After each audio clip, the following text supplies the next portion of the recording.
All right, welcome back everyone to Red Spotlight. This is another podcast episode here on the show that brings you everything coming out of the world of movies and more for the first time in just about 4 weeks. And it's been a long 4 weeks to some of us that it's felt like 8 weeks, maybe even longer. On this show, Alexys Moreno and I, Alexis Soto, are going to talk to you about Challengers, the latest film by Luca Guadagnino starring Zendaya, Josh O'Connor, and Mike Faist, a film that people obviously were so obsessed with just about a month ago, but as per usual, we're about a month too late on some things. We don't care. We saved it so that we can finally get into it here on Red Spotlight number 483. Now, of course, before we get to that, there's a lot of things that have happened, and we should probably explain what the hell has happened. Well, look, in the last couple of weeks, I have lost consciousness. I'm not even going to get any more into that. It resulted in a week-long recovery of things that was quite painful. What else happened? Took a test, probably failed a couple along the way. I finished a semester. I'm still full-time at work.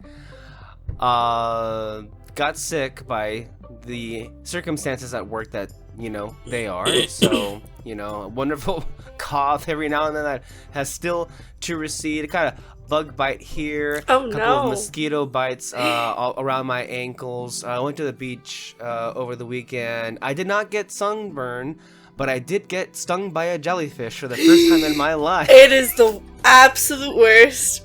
Oh my god. I have to say, though, that wasn't even the worst part of the weekend, only because I think I was very fortunate in that the jellyfish and I only barely realized we were near each other, so I got an electrical shock, like, right here, and that was it. It did get a little bit swollen, and it was gone.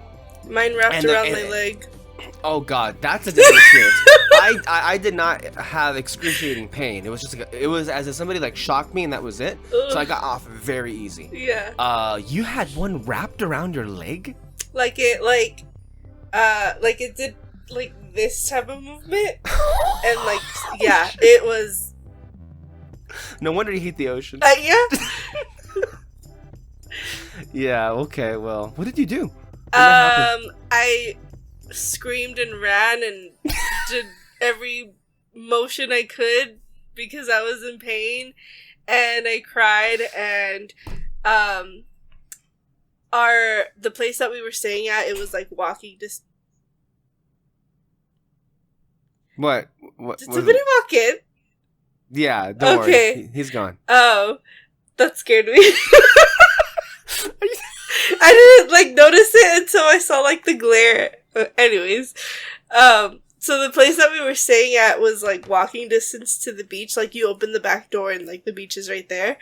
And so I like ran all the way over there, and we called like the nurse that was like there at the resort or whatever, and they were like, just put dish soap and she should be fine. And I'm all, but I'm in pain. What do you mean? I hate when people react. So it was fine. It went away. It took like the pain wasn't there for a long time, but it was just like so much so fast that yeah. And then something else bit one of my toes, and we can't really identify what it was. Maybe it was an insect. Either it was an ocean insect, or maybe it was a sand insect. Nope. Who even knows? But it was maybe a spider bite. I don't even know. It was a weird thing where like the entrance of the wound was turning this weird color. The whole toe was like swollen and pink, and we put hydrogen peroxide on it, and then the whole thing turned white as a result, which really should tell you how infected. No, maybe not. I don't even know. It was disinfecting. That sounds like a great time. Yeah, it's been,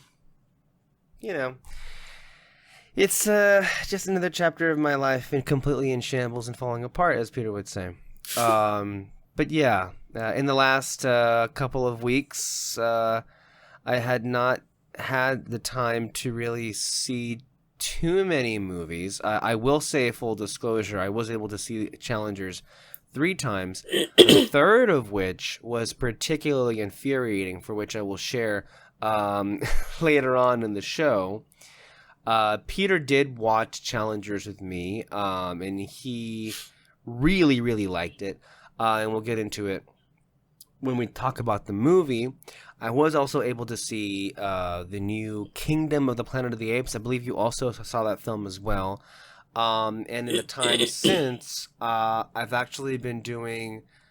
Before I did it, I haven't rewatched the Caesar movies, the Caesar trilogy of the 2010s in many years. And full disclosure, I low-key have a little bit of like, I'm a little bit scared of watching those movies again, only because of how, look, when COVID happened,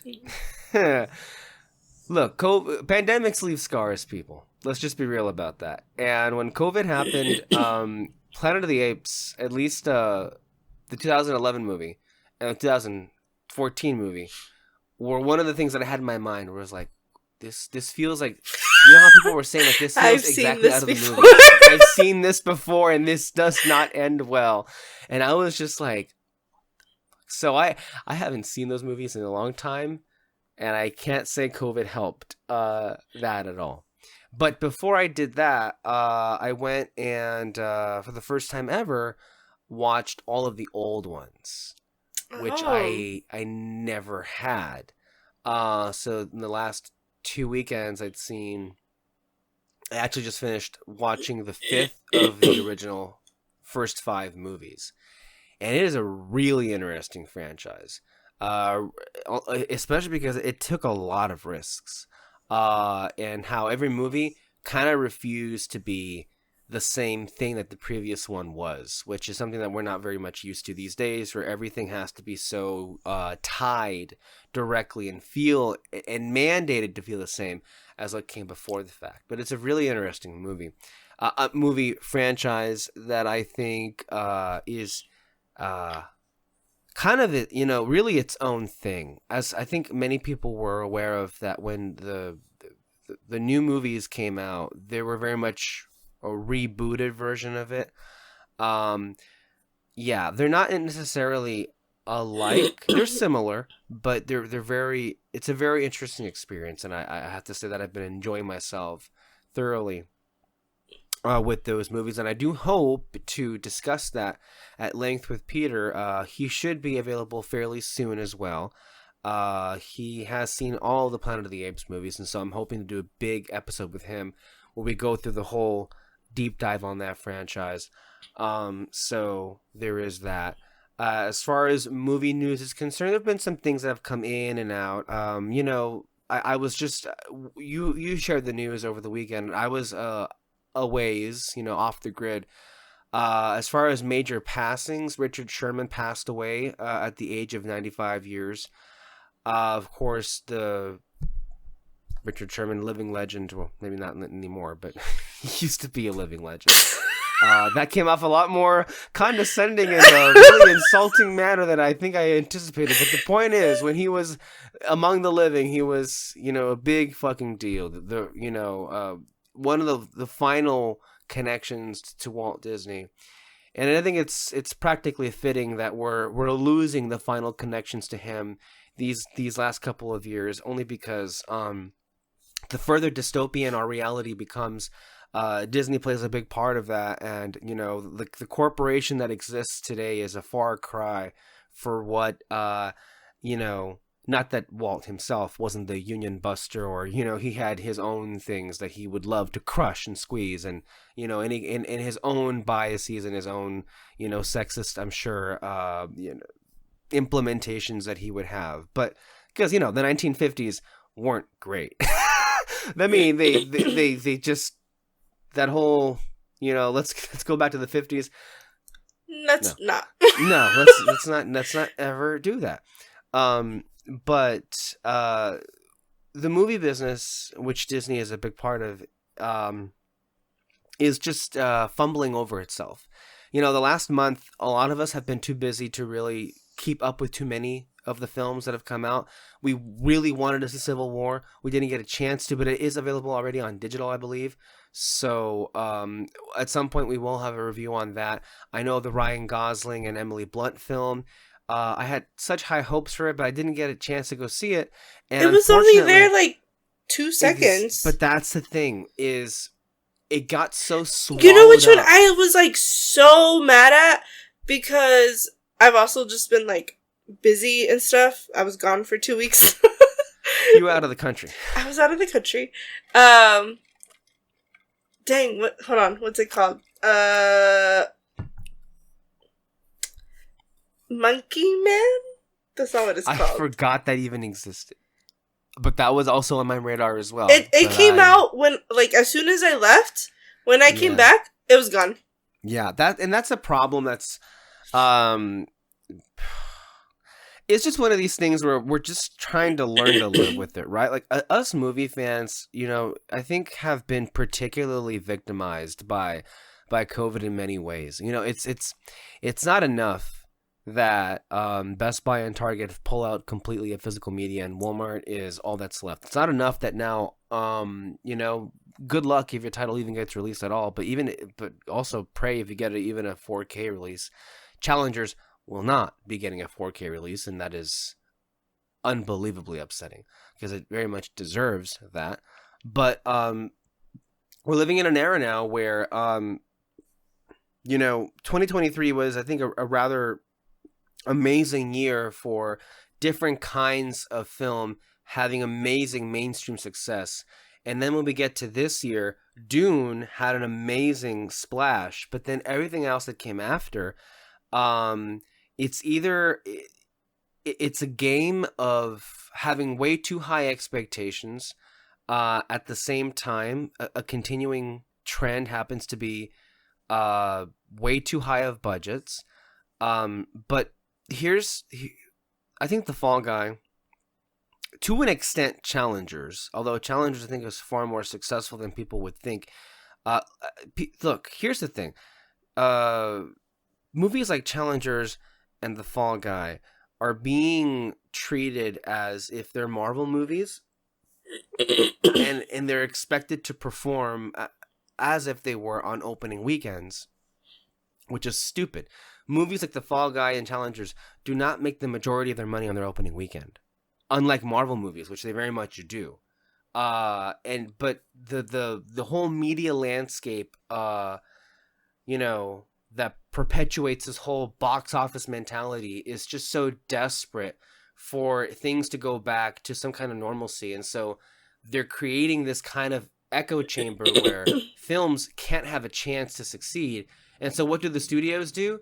They see that they're not, the trades are saying that they're being crushed in the theaters.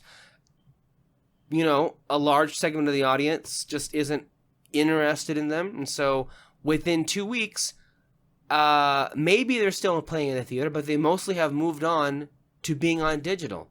It is insane to me how much this continues to happen, how often this continues to happen, because, you know, that's just a sign that the studio has admitted defeat, and it rushing a movie out to digital 2 weeks after it debuted in theaters is just so unbelievably embarrassing. And all the studio is trying to do is to recoup whatever money it can. And how many times do we have to relitigate how badly Bob Chapek damaged Disney animation, perhaps any and all animation, even outside of just Pixar and Disney, but just with those two studios, with what he did with using streaming as a way to get some short-term success. It not only damaged animation and the validity of it in, you know, the box office, but it very much further damaged all movies in the fact that people just are unwilling to leave their goddamn living rooms to go to a movie theater. And you know what? I think that at some point, they need to realize Challengers going on digital 3 weeks after it debuted on theaters, that's not going to help change that. You're only further validating people's mindsets that, why am I going to go to a theater when these people are going to drop this shit in 3 weeks' time on digital where I can just watch it in the comfort of my own home? We've been saying this shit for 4 fucking years now, and it is getting unbelievably depressing to even respond to it because of how choking it is to just see dumb shit happen on the regular so much. It used to be back in 2016 when all of us first started doing this podcasting thing for a normal thing, and we had such amazing and wonderful and, you know, just hopeful conversations about all of the things that were happening in the movie sphere. And now here we are in 2024, and it's just fucking dystopian. You know, it's just dumb shit happening one after the other, and it's like, and especially this, it's like James Gray said it the best. You all need to band together. They won't do that because they're just allergic to working together, unless it comes to crushing their workers, right? That's the only instance in which they'll join forces. But, as we saw with the strikes last year, but what they need to do is band together and decide, we need to force the film culture back into the mainstream. And you've got to recognize that you yourselves played a big part in promoting streaming and destroyed that. You have to force it back, and you have to remind people that if you want to see this shit, you are not going to get the pleasure of having this in your home until half a year from now. Like, and I look, it's insane to me how we saw Dune Part 2 back in March, right? We saw Dune Part 2 back in March, and look what I have in my hand already. I have a physical copy of Dune Part 2 already, and it's May. It's way too soon for this to be available in my hands. And that's just for a film that made over, what, 600 million worldwide? This is an amazing success. But I shouldn't have this out this quickly. And the same can be said, and just imagine for films that were just completely ignored. I don't know how many times it needs to be said, but you know what? I just feel like giving up at this point because they're not listening. They're not getting the message. You're literally are the reason for your own ruin and destruction, and you don't want to hear it. I don't know what to say. At least, look, I think one of the best tweets that I saw over the weekend, and it doesn't, by the way, in case it hasn't been made clear, Civil War and Fall Guy and Challengers and then other films. Look, I do not mean to say that all 3 of those films were disappointments. I think if they, I don't think they really were. I just feel like the expectations are way too high because they came out at the time that we think that a big movie is going to open the season. And that just didn't happen because guess what? The strikes happened last year and it delayed things to that. We're beginning to see the effects of that. That's what's happening. But to the extent that things have been underperforming with all of those movies, I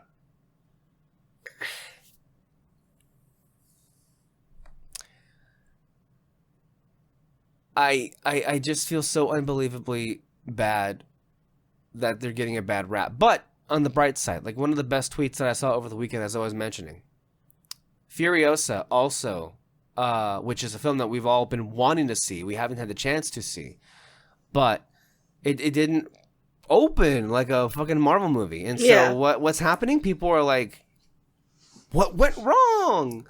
And it's just like, you know what? I think to me, in a world where corporations dictate everything and they get everything they want and they continue to fuck it up for themselves and everybody else around them, and then yet they continue to walk away unscathed, I think the approach that we should take away as a win is that George Miller was able to not once but twice basically trick WB into giving him all that money and to make amazing art. And you know what? That's what we're here for. If we're going to get a good movie or a great piece of work like this, like Dune or Furiosa or Challengers, that's a win. And I think that's just the approach that we have been forced to take, right? Is we got to take a movie at a time. And if we get a really good one, we got to appreciate it. We got to cherish it because we don't even know what they got cooked up that's next. If we'll ever even see something like it again. Mm-hmm. Which is why we have to remember, it's like, box office wasn't always everything. Sure, like, for the films that were a success, great. But some of the best movies ever made have been absolute and abject failures. They just were. Yeah. And what's missing is, aside from Netflix, which, God, I hate having Did to you see depend that thing on that them. they... Yeah. Ted fucking Sarandos was saying, I don't know if that's what you meant, but Ted fucking Sarandos was saying about, like, what are you talking about, movie theaters? You're telling me that if Oppenheimer and Barbie didn't premiere on Netflix, it wouldn't have had the same cultural zeitgeist? Ted Sarandos is a fucking idiot. And you know what's even worse? Is he's not the biggest idiot. He was saying that, well, my son watched Lawrence of Arabia on his phone. And that's not how dumb do you how dumb do you at least get a fucking iPad. At least watch it on an iPad. Get your laptop out. Or right, but like, what, we're supposed to be giving you cheers for, I don't know, thinking that, I mean, just the thought that it was something to praise. But my son watched Lawrence of Arabia on his phone, so it doesn't matter. Like, I guess he was trying to say that the movie still has cultural zeitgeist and that, kids are watching it on their phones, and that's a whole other situation that I don't want to get into. It's and that's also like so weird to say coming from like business people, I guess. Because it's like, why won't you like want to capitalize on like the movie theater experience? Like, that's so strange to say. But I think the answer was just, I think the answer to your question was just answered, right? Alexis, what he said is he doesn't value it. He doesn't see the value in it, because he literally just flat out said, if Barbenheimer happened on Netflix in one weekend, it would have been as big and not bigger. Excuse me? False. How deluded are you? Barbie became the biggest movie in the history of Warner Brothers. The biggest moneymaker ever. And you're telling me they would have been just as fine with that not happening and then just being available for anybody to watch on Netflix? Don't get me wrong. Netflix does have power in the sense that it is like the Coke of streaming services, right? Like, everybody has it. And whenever an old sitcom or maybe a movie that people didn't necessarily appreciate in theaters comes on there and people watch, unfortunately, it doesn't happen too many times, because I feel like people just watch crap on there, my personal opinion. But for the times that Netflix has proven its worth to give things a second life, it's been there. I mean, The Last Airbender is a big example of it. Like, people caught that and it blew up in a different way during COVID time. The other big one is Into the Spider-Verse. Into the Spider-Verse didn't make very much money. Again, an example of a film that, was a high art, but didn't do very well in its initial box office run. But people throughout the years were watching it on Netflix, and mind you, here's a little bit of an Easter egg, and Sony never misses a chance to market itself. In Challengers, and one of the early I saw that. The Lily, the daughter of Zendaya's character, literally wants to watch Spider-Verse. And keep in mind that the film takes place in 2019, at least at that point, and this is pre-COVID, so that means pre-Across the Spider-Verse.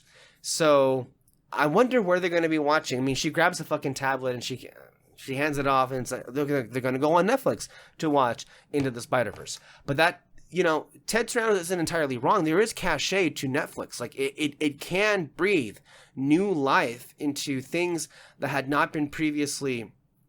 But that makes sense to me, though. Like, yes. Bringing something back and, having new generation of people watching it, like, that makes sense to me. But it ain't the same thing he was trying to pull off with No. Barbenheimer. That's not the same thing. Like, you're overestimating your own influence at that point. And I think, like at this point, people have a lot of hostility toward Netflix for its conduct in a very number of ways, but even in terms of how it treats its own art, its own, I guess if you want to call it, content. Like, it makes so much stuff, it doesn't market it at all, and then it just fucking disappears. Yeah. And then if there happens to be a show that you like, I mean, I don't know, like, you'll probably never see it again because then it'll get canceled after 1 or 2 seasons. Mm-hmm. Which I guess it's bad enough. Because then if you go over to fucking David Zaslav, he'll just fucking assassinate you in the middle of the night and then probably, deliver your corpse off to the IRS and like, hey, I want a check. Cut me a check. This person just mysteriously died. Or I decided to just abort it halfway through. I don't care. Give me my money. And then, that's just how he is. And let's not pretend that hasn't been copied throughout the other people. Like Bob Iger did the same shit with Disney Plus, just deleting content off of there because they realize that there's no money in the streaming business, so they have to just, find ways to recoup whatever they were able to, all the money that they threw away. Which leads me back to my point in the first place. Do you see how fucking depressing this has gotten? That this is just the state of things that we're in. Like, this is, yeah. We could. I mean, but originally this began with Richard Sherman. Very sad to hear he passed away. I mean, he lived a long life. I believe that one of the last things that he worked on is he arranged Feed the Birds with what was it, Once Upon a Studio? Is that what it was called? Yeah. Mm-hmm. So that was maybe one of the final things, which is fitting. That would be one of the last things that he would work on. But he will be sadly missed. He loved what he did. And he loved being a part of the history. Love those types of people that like, even if it was like the only thing that he would have done, he would have loved it regardless. Yeah. And he did a lot of things. Yeah. So, and he lived a long time. He lived a really long time. So, but his memory will never, will not soon be forgotten. While we have this little time, to look at a little bit of Disney, I invariably go in and out of like keeping up with like what's going on with things. I know we're soon approaching the debut of Tiana's Bayou Adventure, which is something that I guess in the toxic space that we live in, I'm one of the few voices, as you are too, Alexis, that is not necessarily up in arms about that ever happening. I mean, we all knew it was a stunt when it happened, that, oh yeah, we're going to change Splash Mountain. But now that it has happened, I have no doubt it'll be amazing because it's Tiana. It's a great film and it'll be beautiful. If there's one thing the Disney Corporation has not lacked in is, there are of course glaring exceptions, but on the whole, when it comes to their work in their amusement parks, they have a great batting average in comparison to everything else. Let's just put it that way. I know that we're also, in the last few weeks, Jenny Nicholson has put out a rather, I haven't seen it yet. I've been saving it. I need to find the time to see it, but a lot of people have been pulling things. It was so interesting. I mean, it's like funny because honestly, like a lot of the things that she was pointing out and saying, we've talked about this in length. Right. But like the details that she like the research and the amount of time that she spent doing this, like, snaps and claps to her. And honestly, it's 4 hours long, but it went by so fast that, because I was like super into it. If you happen to be a fan of Quentin reviews, you'll know 4 hours is nothing. Quentin's videos, and he's been, lately most known for his deep dive into iCarly, Victoria, Sam and Cat, that whole era of the Dan Mhm. Schneider sitcom Nickelodeon shows, and of course ramping up toward at the same time, I think it ended at the same time that the All Quiet on Set Mm. documentary came out. So, but if you watch his stuff, which I recommend you do, because it's an amazing deconstruction and just exploration of not just what the shows were, the flaws, the era that it is, but all of it that made it what it was. But yeah, his material can oftentimes run the length of 8, 9, 10 hours per video. So I'm not necessarily a stranger to a long length, but Jenny Nicholson, very much from what I gathered from some clips that I've seen. I haven't seen the whole thing, not anywhere close to it, but she practically, I mean, and somebody needed to do it, and I'm glad that it was her, shame them publicly for the disaster that was the Galactic Star Cruiser. That has to be one of the most embarrassing failures of the history of this company. It's a pretty big one too, because Disney prides itself on like being the king of amusement parks. Yeah. And considering what the amount of money that they poured into it, yeah, it's something that I need to go watch for myself, You and then we do. can come back on here and we can talk about it on the show for sure. I've just been so distracted with things that there's been so many things that I've had to make the time for, but I for sure am going to watch it, and we're going to come back on here and discuss it at length, because I can't wait. yeah, because I mean, yeah, for sure. It's so she tries to be very like respectful about it, but like the jabs that she throws at them is so funny that it just kept me going. Yeah, there was one of the clips that I saw that came out of it was, and someone actually extrapolated that clip and used it in the context of how, franchise movies use colons now. I think that there was a clip where she was talking about how, Disney used to have like, actual creative names like, Big Thunder Mountain Railroad, or, Space Mountain, or Frontierland, and now it's just The Little Mermaid, Ariel's Undersea Adventure, or Guardians of the Galaxy She was Mission saying Breakout. that I mean, in that part she was criticizing Disney influencers, that that they're getting paid because they have to say the entire the whole name. title. Uh-huh. Yeah. Which nobody really called me. Yeah. You, even among the most diehard of Disney fans that go to the parks all the time, you'd be really hard pressed to find somebody who refers by the newer rides by their whole name. I mean Galaxy's one of the ones that she mentioned, Galaxy's Edge. It's Star Wars Land. Like,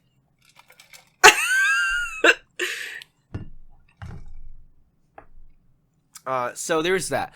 I did recently see.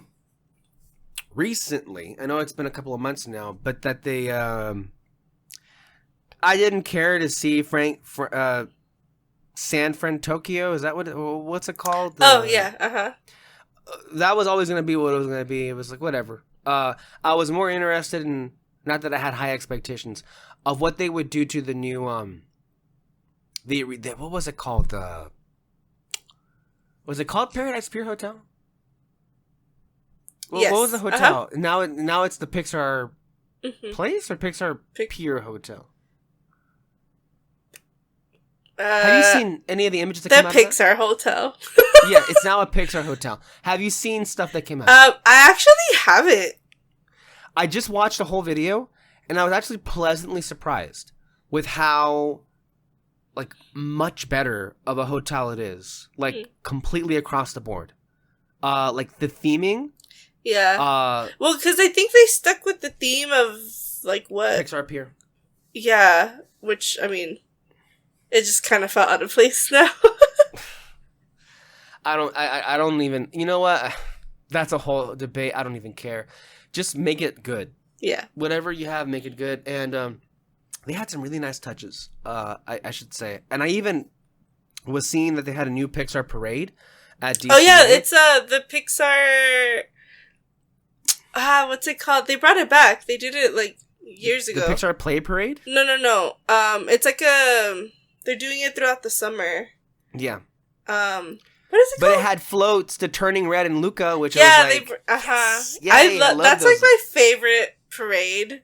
It's not my favorite parade. There's one that tops it. But I love this parade. I remember when, they had it. What is it called? Pixar Fest. Pixar Fest, duh. Oh, yeah. Pixar Fest. Yeah. Stupid. Because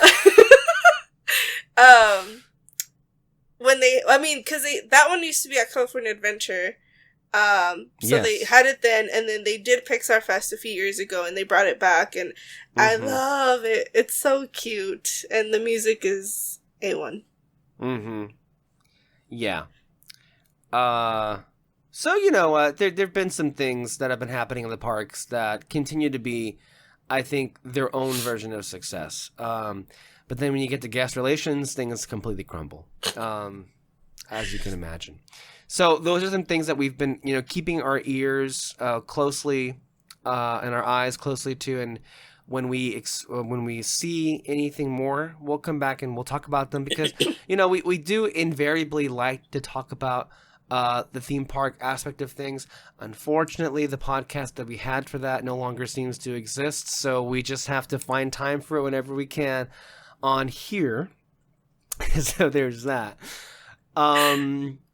What's it called? There's evidently a new documentary coming out that premiered at Cannes. I want to say it was called Hayao Miyazaki and the Heron. That seems very interesting to me to see. I did not know that. I did not know much of that either until I saw a review on it, but I don't know when it'll be available. I'm hoping it'll be attached on the upcoming Blu-ray release. You'd think it would make most sense to put it on there. So that one hasn't come out on Blu-ray? Not yet, but it will. And also not available on streaming just yet. But Ghibli movies and any film that comes out of Japan, I think it's just delayed in general. Yeah. Because there's still no Godzilla -1 release. Yeah. As far as I can tell. But anyway, I read a really good review of it, and evidently he's hard at work on the next one, which he calls an action-adventure movie. Which, cool. I hope he lives long enough to make it, because Boy and the Heron took a long time to make.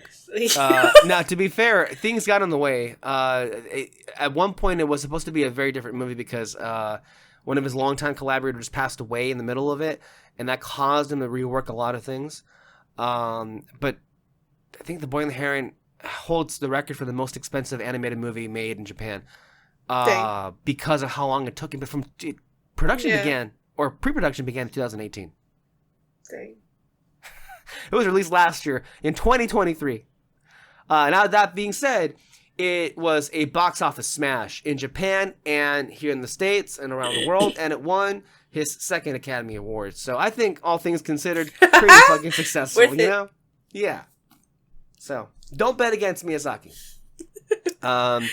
Also, at the same time, I don't know how true this will end up being because Marty is, I don't think Marty's ever done this, but there was a story going around that the next two projects that he was going to make, he was looking to film them back to back.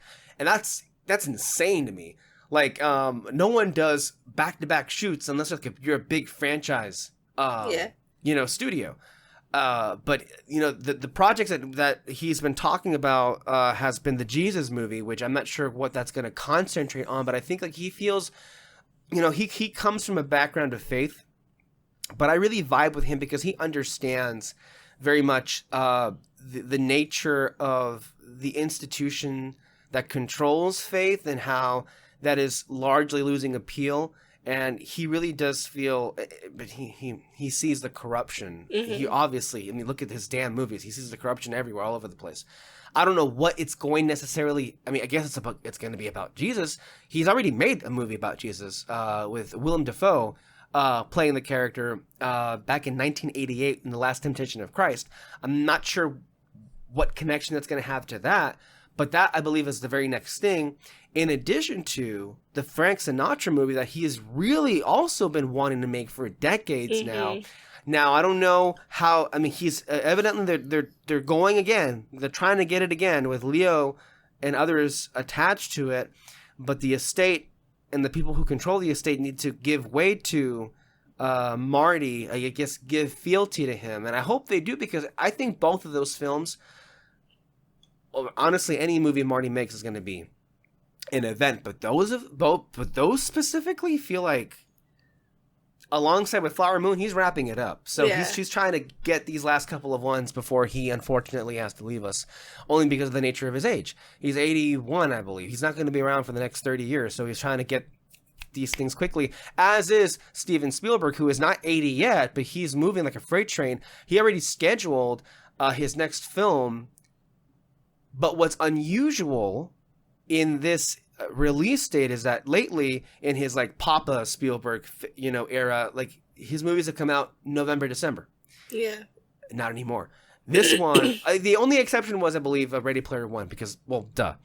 But this one is going to come out July, I believe, and it is supposed to be an original idea of his own, based on a UFO, which is really, again, going back to the roots of where he came from.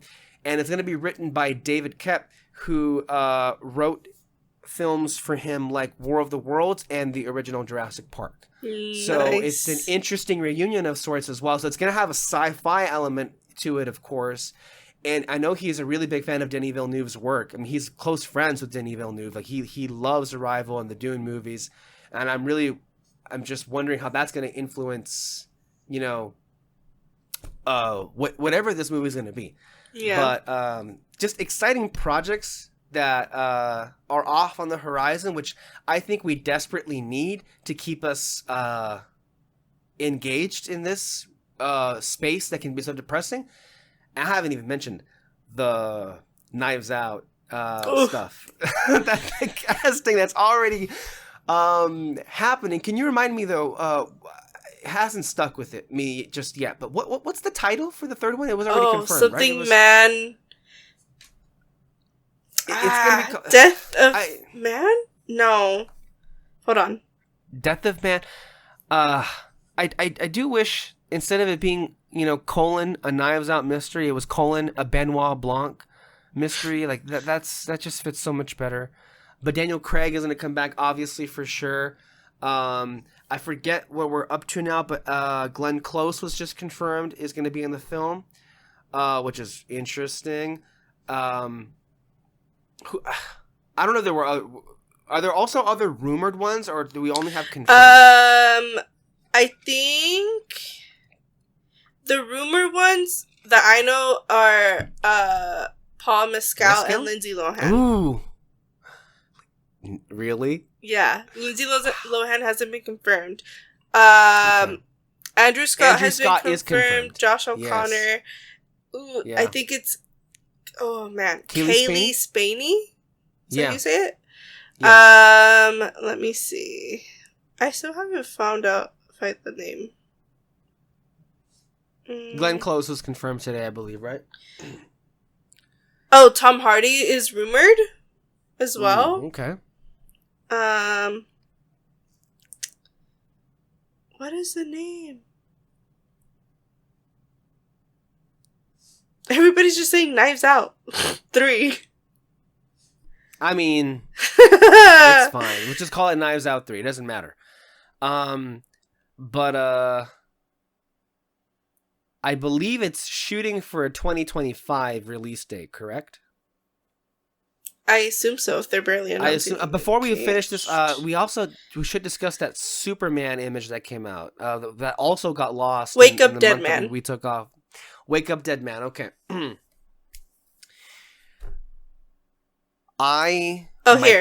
Glenn Close, Andrew Scott, Kaylee Spaney, Josh O'Connor, and Kerry Washington. Those are confirmed. Okay.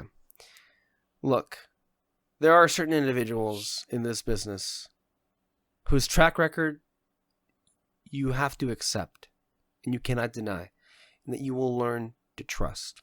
Denis Villeneuve is one of those individuals. The other one that you do not bet against is Rian Johnson.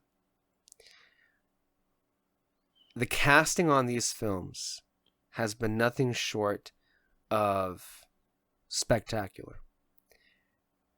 And can we just say, like, we can't speak to the health of the real Prince Charles, but the Prince Charles right now, I'm doing a lot of shade. I don't know what the fuck is going on, but the Prince, but our Prince Charles from The Crown is having a spectacular explosion of projects, and you know what? I couldn't be happier for him. Talk about capitalizing, and you have to wonder, Ryan Johnson really wrote a beautiful, engrossing review of how much he loved Challengers, and I gotta wonder, did that get in his head that he wanted Josh for this next movie? Because the timing, to see what he does. The timing is so close to it. But Josh O'Connor is an incredible talent. Obviously, he's already an Emmy award-winning actor. I think I really pity those who don't really, I guess if you haven't seen The Crown, you don't really know what he can do, but he can do a lot. He made Charles likable. So there's that. And there's been other smaller films, but I think he's getting to the point of his career where he's beginning to get a lot more noticed. And I think Challengers is really going to open the door for him. By the way, that isn't the only thing he's attached to a different project. Before we even get into the movie itself, Luca Guadagnino already has 2 different movies basically in production or pre-production. The next one, I believe, is called Queer something, but it's Daniel Craig starring in the movie. And then the one after that is going to reunite with Josh O'Connor and who is the other person? I forget. Paul Mescal? Yes. Mm-hmm. I think it might be Paul Mescal, who's also really hitting it in these projects. But O'Connor's getting recognized now for sure. I do hope Mike Faist doesn't get forgotten in this. Because, I know. He's so good. Mm-hmm. I mean, we've only had West Side Story and Challengers, but come on, that's enough. That's more than enough to go off on. So I just want him to be in every musical to ever exist. But don't say that. That's a monkey's paw, because I know, but Disney. I want that to be his thing and for him to make it popular. Okay. I mean, they could always do a Newsies remake, which I believe he already has done. He's right? done it before. Yeah, so there's that. But look, I don't even care what the story is. I'm sure it'll be a great film, because that's all that Ryan Johnson is able to do, is just make great movies. I will have to say, though, it is so, and I'm glad it's being called out, the toxicity of the just flat out dumbass people who inhabit Netflix that just, no pun intended, had the knives out for Glass Onion when it debuted on the service, because there was a noticeable difference at the time. And I'm sure you will recall, because we lived through this, when Glass Onion had its limited theatrical release, amazing reviews. It had a big debut at TIFF, fantastic movie. When it hit Netflix, then that crowd, and you look, when this happens, it really should remind you of what I've been saying for years now, of how unbelievably illiterate the public has become in being able to just read movies. Because they see things and they can't put 2 and 2 together. The reaction that came out of Glass Onion from the Netflix people were like, it's too online, it's too specific. I don't get, rich people are bad. People are stupid. That's what I can tell you.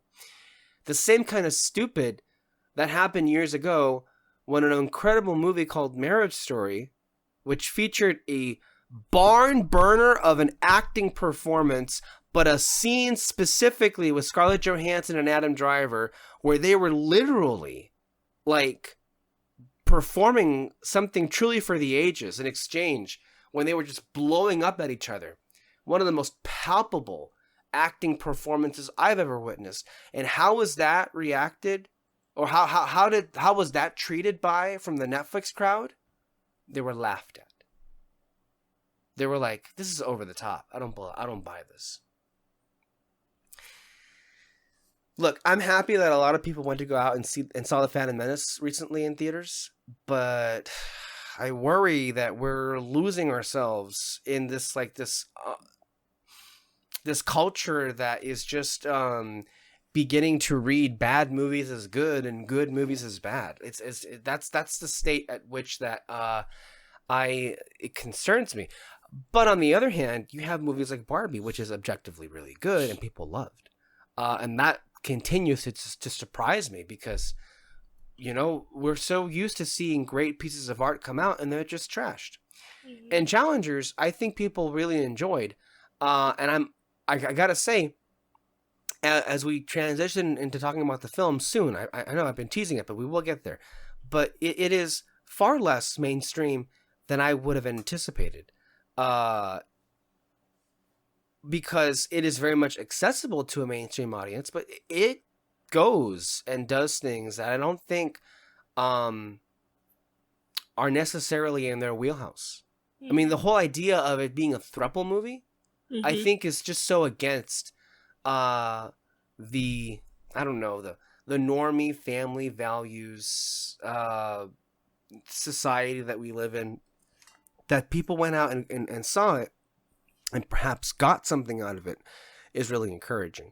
Before we go off of the stuff that, you know, we missed in the last few weeks, people always have a lot to say about a Superman image coming out and the costume. And I'm like, it looks like Superman, guys. I don't know what the fuck we have to get so like high, like we have to make this into a discourse. It looks fine. I don't care. I really don't care. You might more care because you're a big Superman fan. I don't know. You might be more particular about the costume. I don't care. I have no doubt the film will be great. So this, to me, makes this whole fight kind of stupid. But please, have at it. Whatever. I don't know what you want to say or what your thoughts are. I am so excited for this movie. Like, I don't understand this thing of, like, having it be the same when we've had so many iterations of Superman at this point that it's like, all right. I'm excited for this movie and people are dumb and, like, I don't know. Yeah. I think to me, what it reinforced was... It's like when the Batman came out and, he's not working out. I'm sorry. If that is an issue, go watch one of the 20 billion other movies that are available. That was an embarrassing time for sure. I think to me what it reinforced was what inspired casting it was to get David Cornsweet. Like, he looks the part. I think it's going to be a great so excited. Performance. I can't wait. Yeah. So, yeah, I think more or less that's about the stuff that's been going on. More or less, obviously. I don't think I can't pretend to speak for all of it, but yeah, that's what happened in the last few weeks. And then also, of course, it's not like we completely like left. David and I have been doing the S.H.I.E.L.D. stuff on the channel, which I have to say, I've been very happy to see that people have been continuously commenting and expanding into the conversation on a weekly basis. And it kind of, I'm doing a couple of simultaneous rewatches. I am rewatching the show on my own, but I'm also obviously having to rewatch those as we do those reactions. And I have to say, it is in many ways, it feels like, for however much I've already obviously have praised the show and have made no secret that I love very much, we are now 11 years past the point where it first premiered, and it feels only now that I'm truly beginning to see things, see certain layers, that weren't quite as evident on the first couple of watches. And I'm very excited that it's not just me that's seeing them. Like, when I'm pointing certain things out, people are like, you know what? I didn't think about that, but that actually might actually, bear out. So David and I are having a really good time doing these, and we're just ecstatic that there is any kind of engagement, because we're not used to comments, much less positive comments. So that, I know, right? Like, that's definitely I know. I remember I wasn't here when you guys uploaded it, and then he like texted me and he's like, dude, go look at the video we uploaded. And I'm like, okay. And then I saw everything that was going on, and I'm like, wow. This feels strange. This never happens. It never happens. I feel seen. So, yeah. Finally, something we do gets seen. And it only took 10 years. So it's all right. That's not true. We've been seen, although not always for the things that we would want them. I mean, those, I know, right? It's a long history, that's for sure. But yeah. So that's also in part contributed to the a reduction in Red Spotlight episodes, but we also just we truly haven't been available. We haven't been available, and we also haven't been available to watch the movies, or much less even sit down and talk about them. Alexis, you were in Ireland. I was in England, Scotland, and Ireland. On the hunt for Barry Keoghan. Yes, and Josh O'Connor. I went to Wales. I was in Wales. Literally the whole time. So we got a tour guide while we were there, and the whole time he kept mentioning The Crown. Well, I mean, obviously he's gonna mention The Crown because duh. But he kept mentioning, like, the show specifically of, like, if you guys have seen The Crown, like, this is where this happened. If you guys have seen The Crown, that I was, like, the only one that had watched it. I was so excited. I bet. And then, yes, we went to Ireland, and we got to be where, it's, I forgot how to pronounce it, but it's the Aran Islands, which is where they shot Banshees of Inisherin. Which, I mean, of course, you were literally mentioned. on the set. You were I was on the set, guys.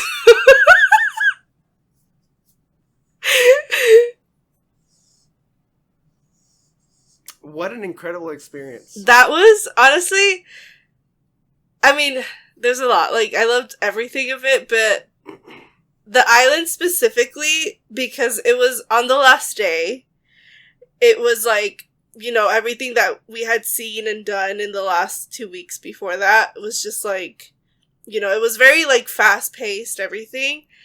So that was, like, one of, like, the calmest days, and for it to be the last day, to be there. And then we got so lucky because that part of Ireland, well, all of the places that we went to are known to be rainy and, like, you know, foggy, whatever, all this stuff.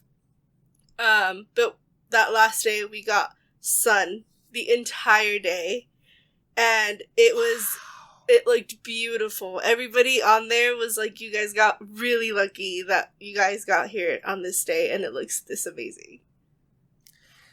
You know what I always thought would be even cooler than visiting that island? I remember where the island was where they filmed The Last Jedi, Occ 2. Oh, yeah. I don't know where it's at, but it might be around there. Maybe I went. I don't know. It seemed I did a like lot it, of what's it called? Game of Thrones locations, but I couldn't tell you like what scene or whatever. But a lot of the places that we went to were like, this is Game of Thrones was shot here. Game of Thrones was shot here. And I'm like, all right. But yeah. We did a lot of like movie stuff. I got to see the castle where Monty Python was shot, and what's that show called? It's the Scottish one where they like go back in time and stuff. It's a very popular one. I forgot the name. I don't know it.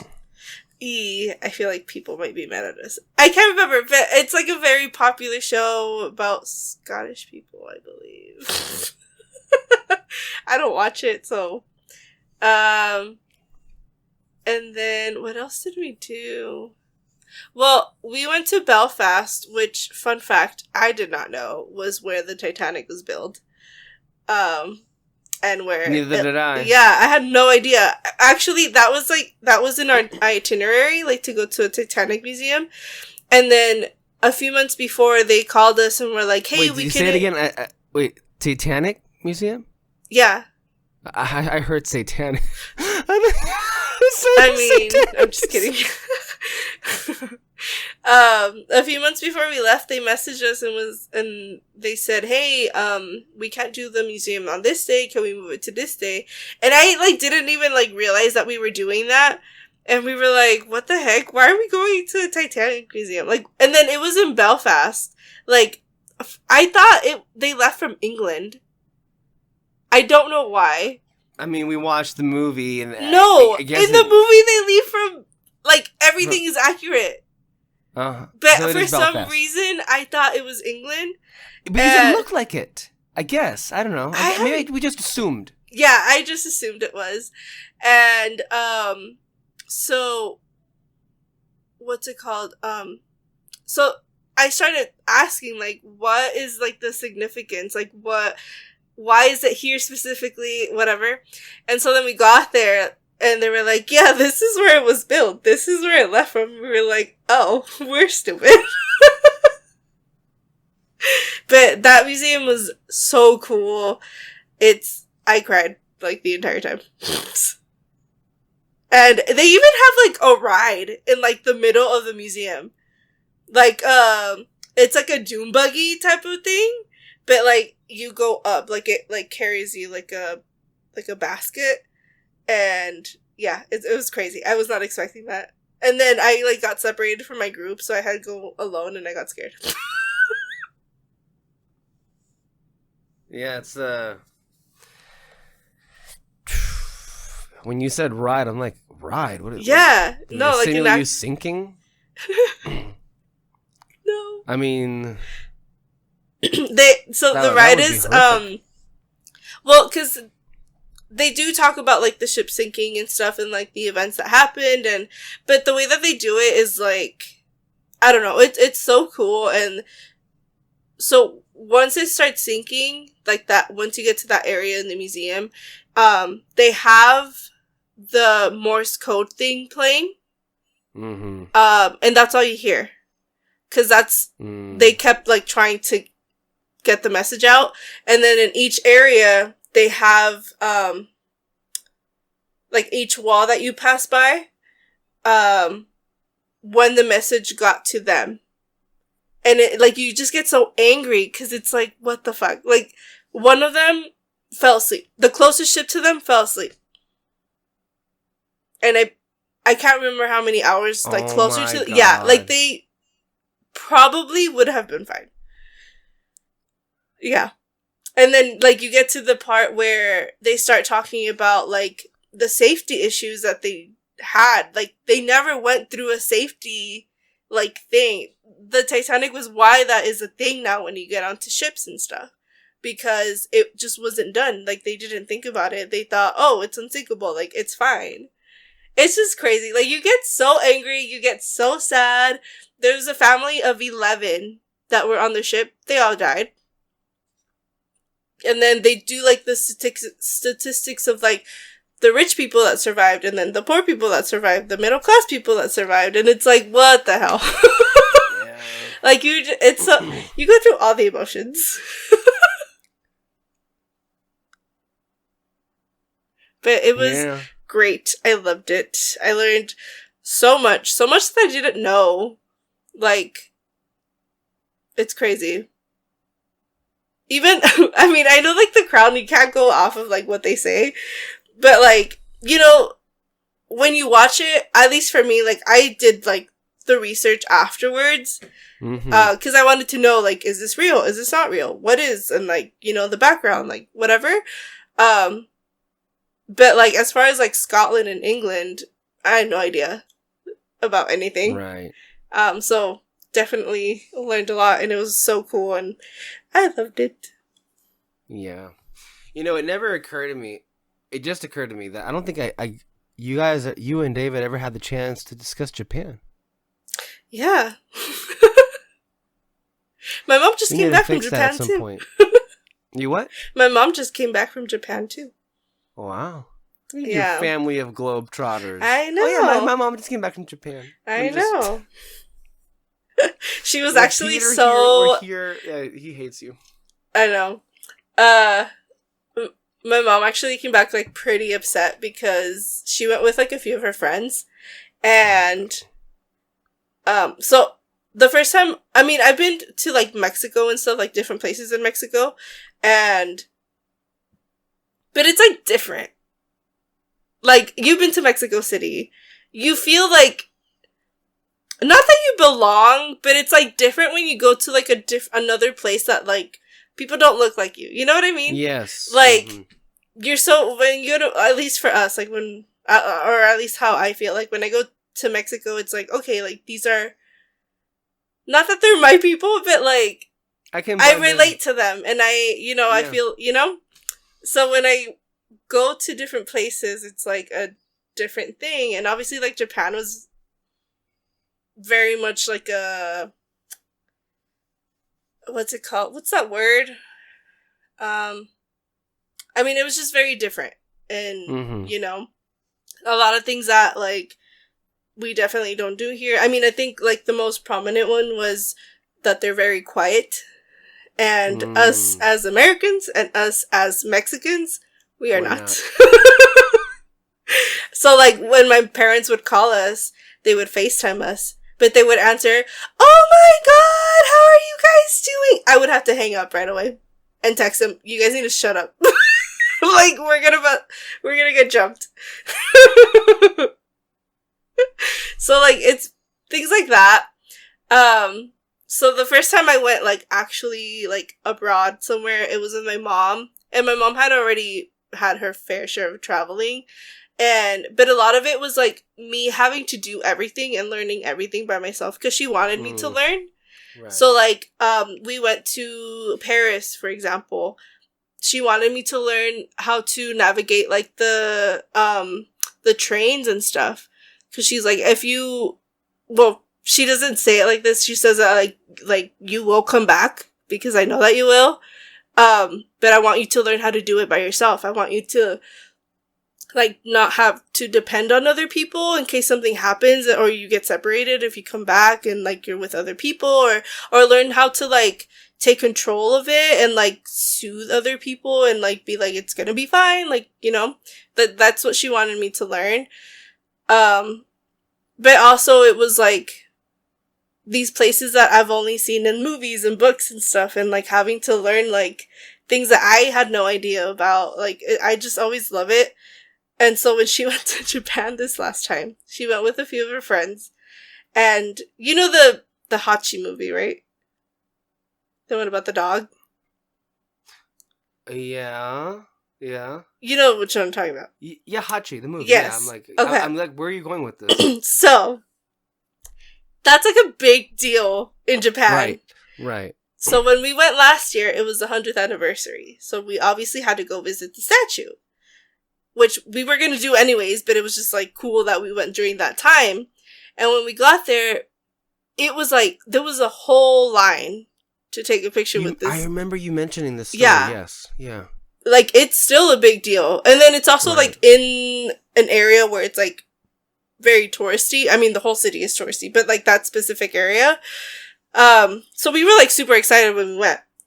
And then when my mom went, she went with the tour guide. And then, again, she went with her friends. So the tour guide took them to go see the statue. My mom knew about the statue. Her friends apparently did not know about the statue.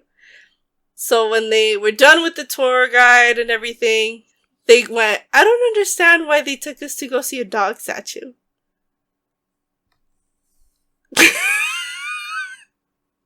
So that was the whole vibe of the trip.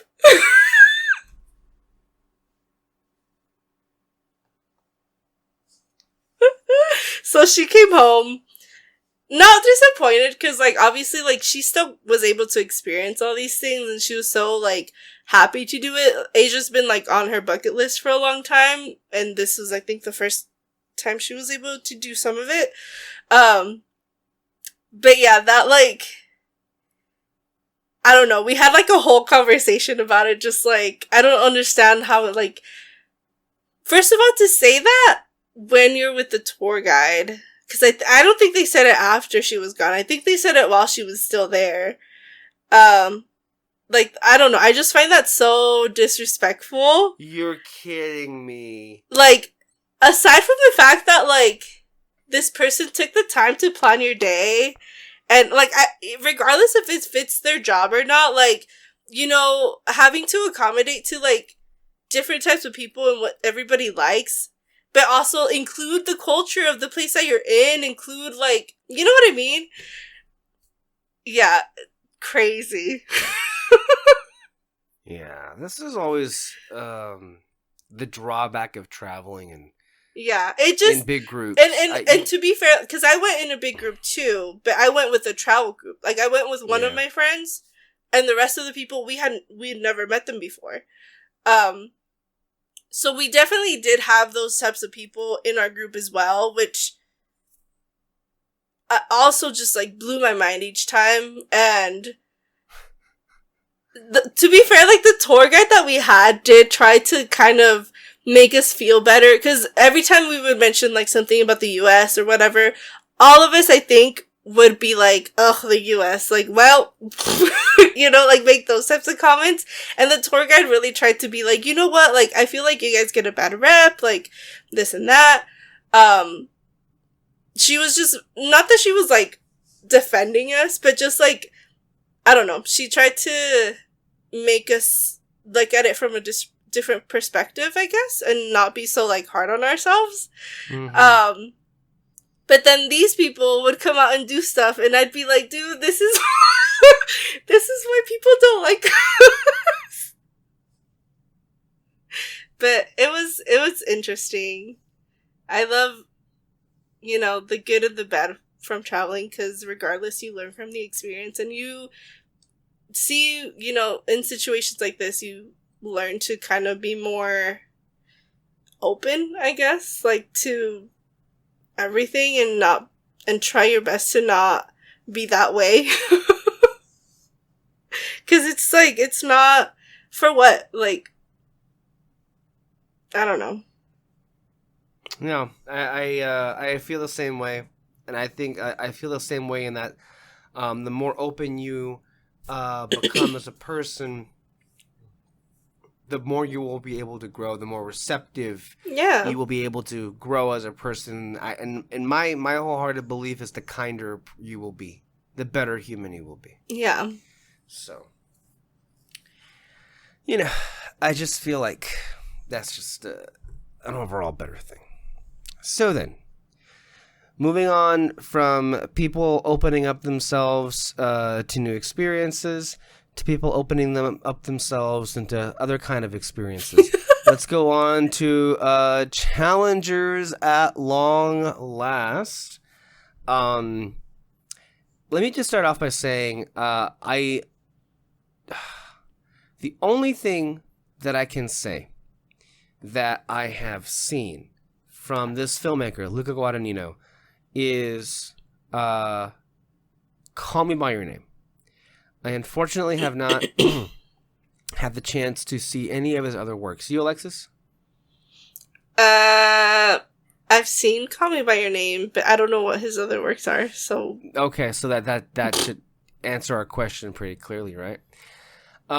So, Call Me By Your Name is perhaps the best movie of 2017.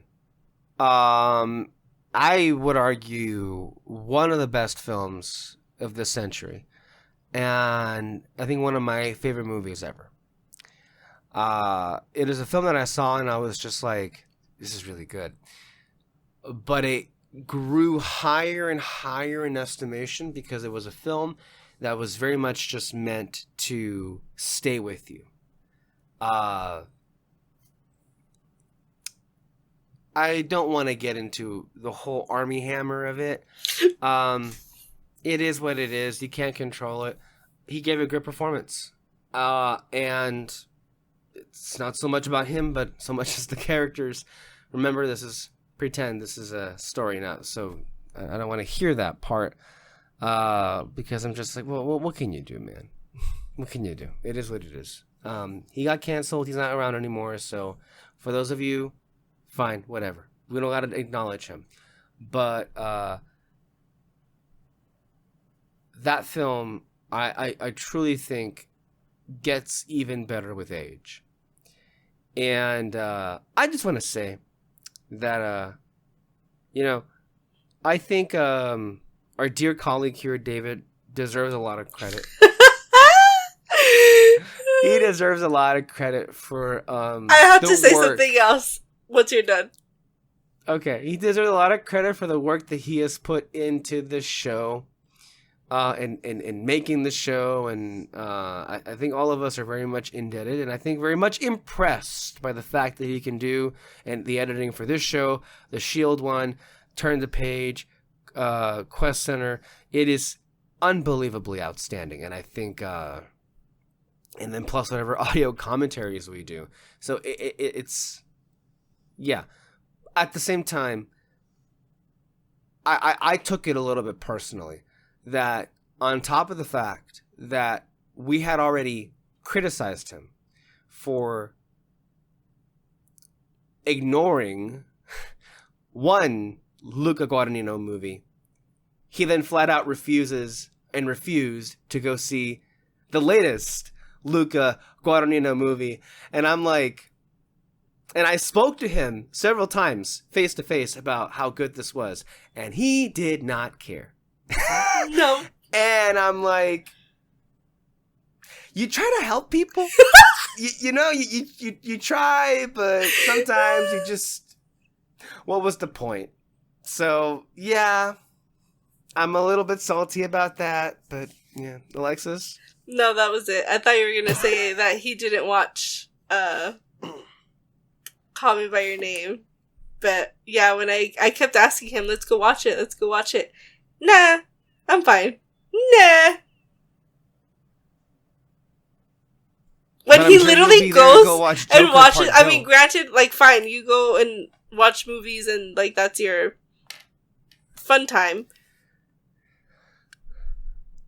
You watch every single movie that comes out, but you don't. Once I say I want to go watch something, you say no.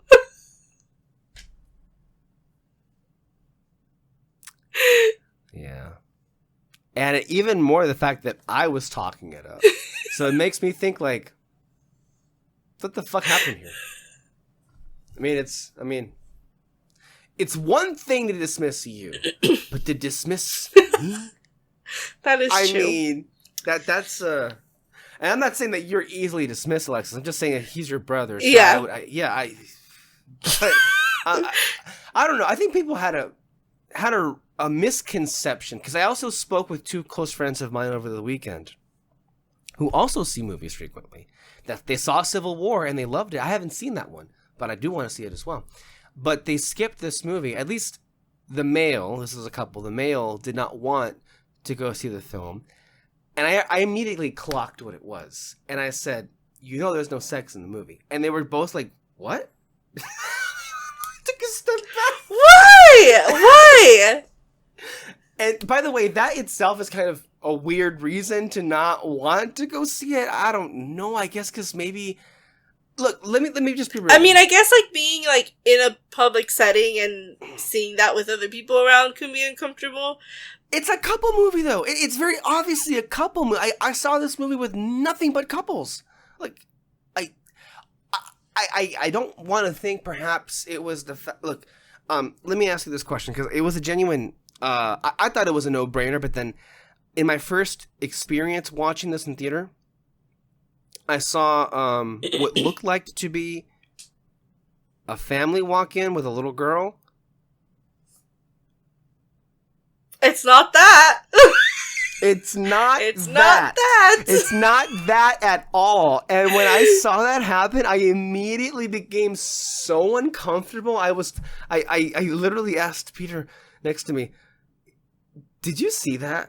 Is that a family that just walked in?" Was and then Peter was like, I mean, the marketing was pretty clear what this was. It's rated R.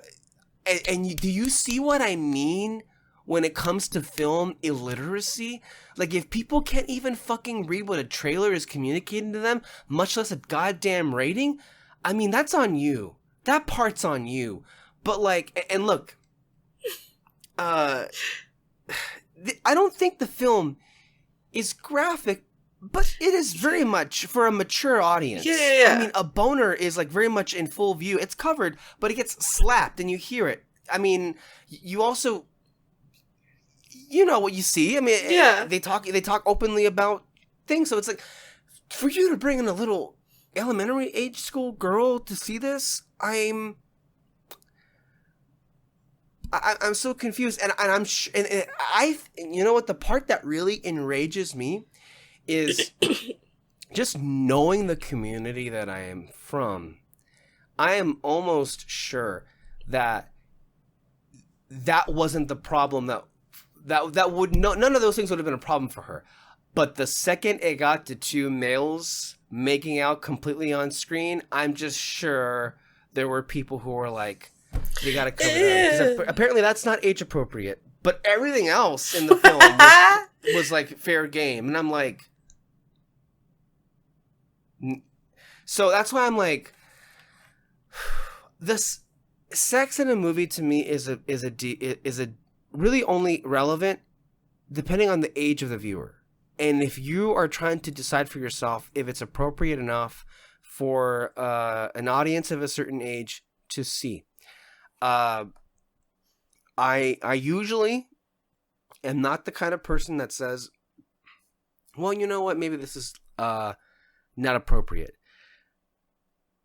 This is very clear, like, this isn't appropriate for kids to see. Only because, like, I mean, for one, why would you make them watch this? They're not going to get it. They're going to be bored as hell. They're not going to relate to anything here.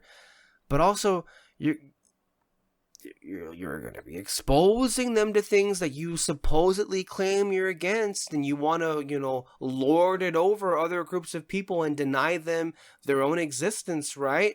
You say that's what you use to keep them down, but then here you are taking your own kid to see this movie.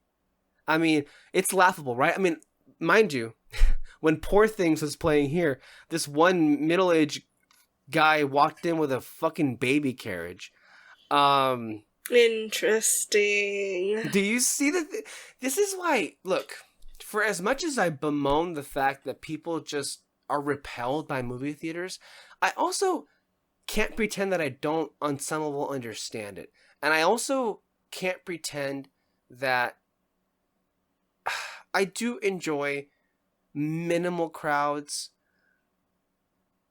Sometimes, especially because when you see the things that I see, and I'm like, are you fucking kidding me? What are you doing here? Like, what the fuck are you doing here? And it's just like, whatever. Anyway, going back to my friends.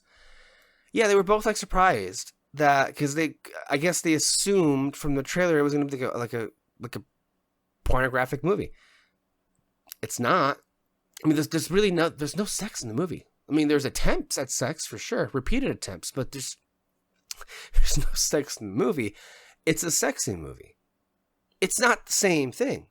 And I think this also speaks to just another symptom of the collapse of our film culture is there's this contingent of people who are just absolutely repulsed by the fact that movies of any kind would include any kind of sex in it. And I think, to me, I know I shared with you a whole bunch of reactions from the movie.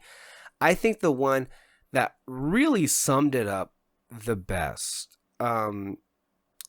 came from, oh boy, he's one of the people who I follow on YouTube. Jack Murphy. He says people misinterpret what we mean when we say we want more sexy movies, and think we mean we want more sex in movies. Challengers proves that a movie can be supremely sexy without having any real sex in it. Foreplay and two sexy people lusting for each other is often sexier. And really, that's what this movie is. Part of it anyway, right? And I think you might say maybe the marketing did too good of a job in I don't know, trying to sell itself on. I mean, it did deliver on it being sexy, but I don't know. I never really expected this to have any sex in it because it's a studio movie. Mm-hmm. I if it was an indie film, then I would very much. I think we would see a lot. We would see it all. I'm just saying we would see it all. But because it was a Sony this was obviously Luca's most mainstream movie. But I was very happy to see that despite the fact that it was more mainstream, it did not at all lose any of his own uniqueness to it. Because before we even get into this movie, let's just be blunt here. The film is great, and it's great in many ways. The direction of this film is on a level I was not anticipating. Yeah. Call Me By Your Name is wonderfully directed, but the things that Luca did with the camera work in this film blew me away. I didn't think you could make shots like that work, much less look good, but they are wholeheartedly immersive, and in that successful. There are shots where you are the tennis ball and you're like whacked back and forth by Mike Faist and Josh O'Connor. And in some ways, I'm sure that's fulfilling some people's fantasies, which that this film also does in multitudes, mind you. So, and I'm not even referring to the finale, which is a work of art in its own thing, but throughout the film, anytime tennis is happening, and mind you, I don't really care for tennis, but anytime it was happening, I was in it. I was engaged. And that is the mark of a true director that just, it makes you feel in it. And again, technically, this also qualifies as a sports movie. Best sports movie ever made, period. If that's what we're going to qualify it as, because there's actually a lot more interesting stuff going on. And you know what? It wasn't sport. Yeah, but it wasn't. But it also wasn't an afterthought. He was able to, I think, successfully use the spirit, integrate it into all of their stories, very much with Tashi, and then also how she describes what tennis is, made me kind of like, I think to me, when she talks about how much she loves tennis, was the most anybody ever did to make me kind of understand why people would be so interested in the sport, because it's not just a sport, but it's the craft that they're in.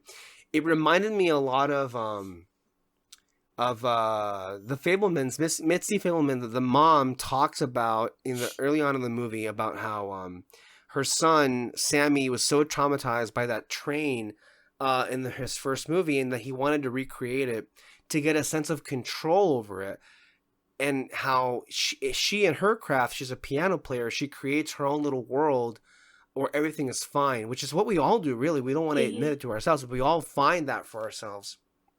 And it kind of made me just like, for the first time ever, made me like, oh, okay, so not that everybody views it this way. Clearly, Tashi has a very unique interpretation of what it means to her, but it made me really kind of like understand, like, oh, okay.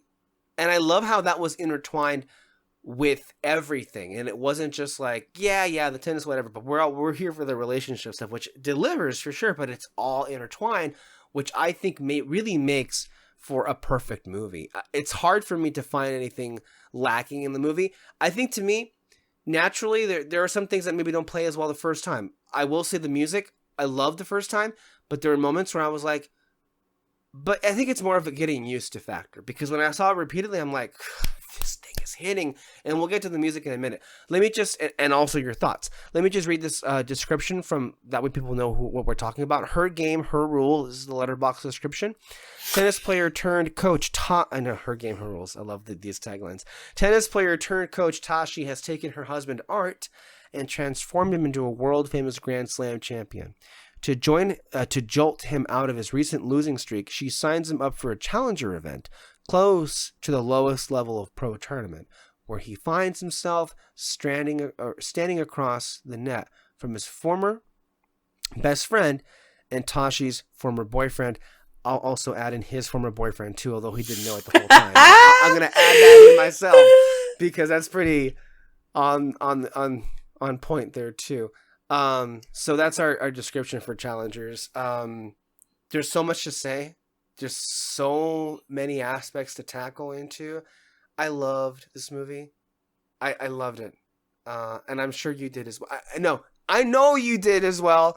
And I also want to share what you said to me that just, man, I cracked up so hard because that's exactly what I thought you would say. I mean, your initial reaction was, I too would risk it all for the Prince of Wales. That was her initial reaction, and I'm like, yeah, she loved it. She loved it. I mean, it is what it is. Alexis. Yes. I feel like I've had this movie in my mind for forever, because this movie was supposed to come out last year, and I remember when they came out and said that it was going to be, delayed. I mean, obviously, like, because I think it was the first trailer that came out, like, a long time ago. It was, like, the teaser, and then they said who was going to be in it. Obviously, right away, I was like, I need to see this. And, I think my first thought was, like, can you imagine them at the premieres and how they're gonna look and how they're gonna dress? And of course that became like a big old thing when it came out. So yeah, this movie, I've been wanting to watch it for a very long time. And then when it came out, I had also left, so I had to wait. And then while I was over there, at every corner there was a Challengers poster. I wanted to go watch it over there so bad, but there was, like, no time, and also I was like, I'm not gonna go watch a movie over there. But, yeah, so I had to wait a really long time to watch it. I went by myself, because as we mentioned, nobody wanted to go with me.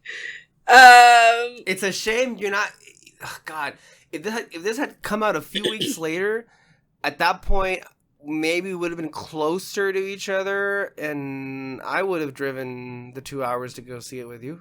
No questions asked. Yeah. If it comes back, we have to go watch it together. This even got an IMAX play. Oh, I didn't know that.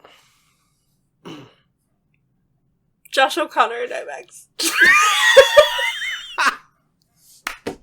I know, man. I know.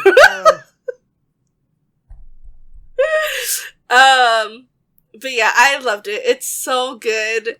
I was, like, talking to you after the movie in my car for a good while, and then I came inside and I came and talked to David, and I literally was like, my heart was beating so fast the entire time, and I was like, you have to go see it. It's so good. But my heart was beating so fast the entire movie. Not because of Josh O'Connor, but just the story. Thank you for the clarification. You're Nobody welcome. could blame you if that was the reason, and I'm sure in part that was the reason, but you're talking about how good of a movie this is. You got the feels like, wow, I just watched something really good. Mm-hmm. I think I told you that the row that I was in, there was two other people, but they were, like, kind of at the other end. I literally kept looking at them like they were paying no attention to me, but for everything I kept looking at them and just being like, oh my god. You needed immediate reaction. Yes. But they were kind of reacting too, but they were just, again, not looking at me. But yeah, it was so good. I loved it. It's a really crazy thing to pull off and how well it works, right? Because you got to think about it this way. There aren't too many mainstream throuple movies, right? Yeah. And yet, I think on that level, it succeeds very well. I think Luca has discussed this movie as a love triangle where all the parts touch. I think that's a good description. Because it's really, I mean, a love triangle is something else, but this is a true to form throuple, situationship where many people come away from it thinking like, yeah, like these three need to be a thing. And I think they spend too much time not admitting that. That's one read of it. Another fun thing about the film is that there's very different reads if you want to look for it there. So that's also very fun itself. There was an interview that Luca did with Zendaya, Mike, and Josh after the fact, and how they were playing along with different reads of the film. One which we'll get into is quite hilarious. But on a technical level, I just think it dazzles and it wows. I mean, of course, the light and the cinematography is great. I mean, look at how the fucking movie opens with the three shots of Josh, Mike, and Zendaya. And you're just like, you already know. You already know when that happens. It's like, oh, this is going to be good. This is going to be really good. That's how the fucking movie opens. That's why I tell you the direction is just so impeccable. But the inspired choices that what are their names? Trent Reznor and Atticus Ross. The inspired choice to make this synth score, which you don't hear too many of. I could not handle it. My body had chills the entire time. I couldn't. I love that type of music. Yeah, and to have it play the entire movie. It's just so unique to have that be the score of the film these days. We're so not used to that. But, I mean, look, the music itself is spectacular. You can listen to the music by itself, and it's a blast. It was a remix version of that score out there, and people are listening to it at parties for sure. But it really matters most how it's used in the movie itself. And in some moments, you think like, wow, that's a really unconventional way of using the music because you're just not used to it. It's not necessarily fitting a structure, at least not at first. But every time it is used, it elevates everything. And I think it contributes to the heart-pulsing nature of some of the stuff that happens. To be fair, it's not completely the score. There are moments where you do have your traditional what do we call them?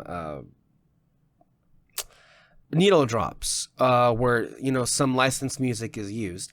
For example, Nelly's "Hot in Here." I think that the entirety of the song is played, in moments where it's like obviously used for the party. But it fits so well, seamlessly within the actual score itself. I forget what the name of the song is. It's an established song. It's not an original from Reznor and Ross. But it's the song where they're making out in the hotel room, and how it builds and builds and builds, and then it's just full on blasting you. I mean, the image is blasting you, obviously, in many ways, but the sound is contributing to that. And it's just like, oh my God. Peter and I was just like, wow. This is wow.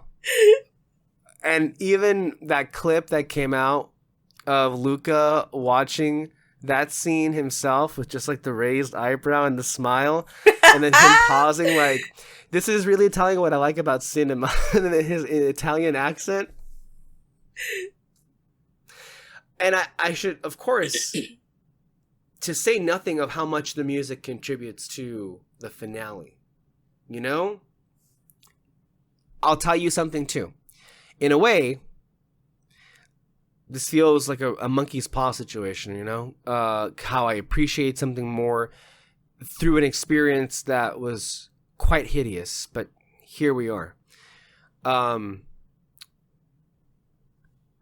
This is a really bad week when this happened. So, I wanted to go see Challengers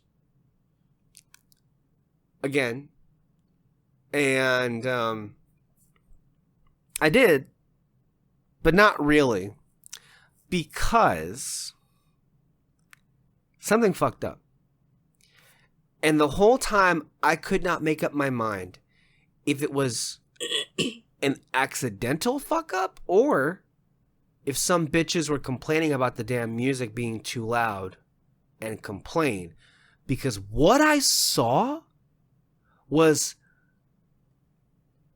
basically a completely scoreless version of the movie. This is what happened.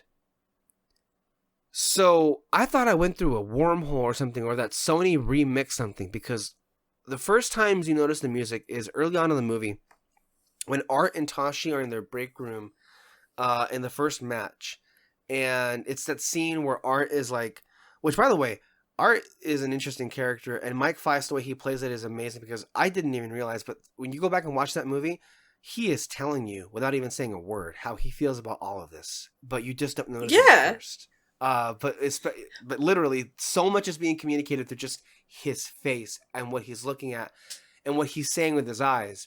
And again, the fact that he's getting lost in the conversation is just disastrous to me. But back on the music part. So it's that moment where they're walking up, and inevitably it cuts to them at home watching the game, and he lost and everything, but the music is amping up, and then it just cuts to them.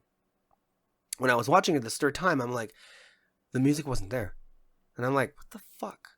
At this point, I had seen it enough to know the cues, and it wasn't there. And I'm like, okay. And I was like, maybe that's a fluke. Maybe Sony recut it. And I was like, huh. But then things kept happening. And then I realized what happened. Every part the music played how it was supposed to. Either that particular audio wave fucked up, but you know what it sounded like to me? It sounded like someone intentionally went in there, lowered all of the music cues, and at the same time dialed up all of the audio levels of the actors to where I was sitting, even if they were whispering, it sounded as if they were screaming at you.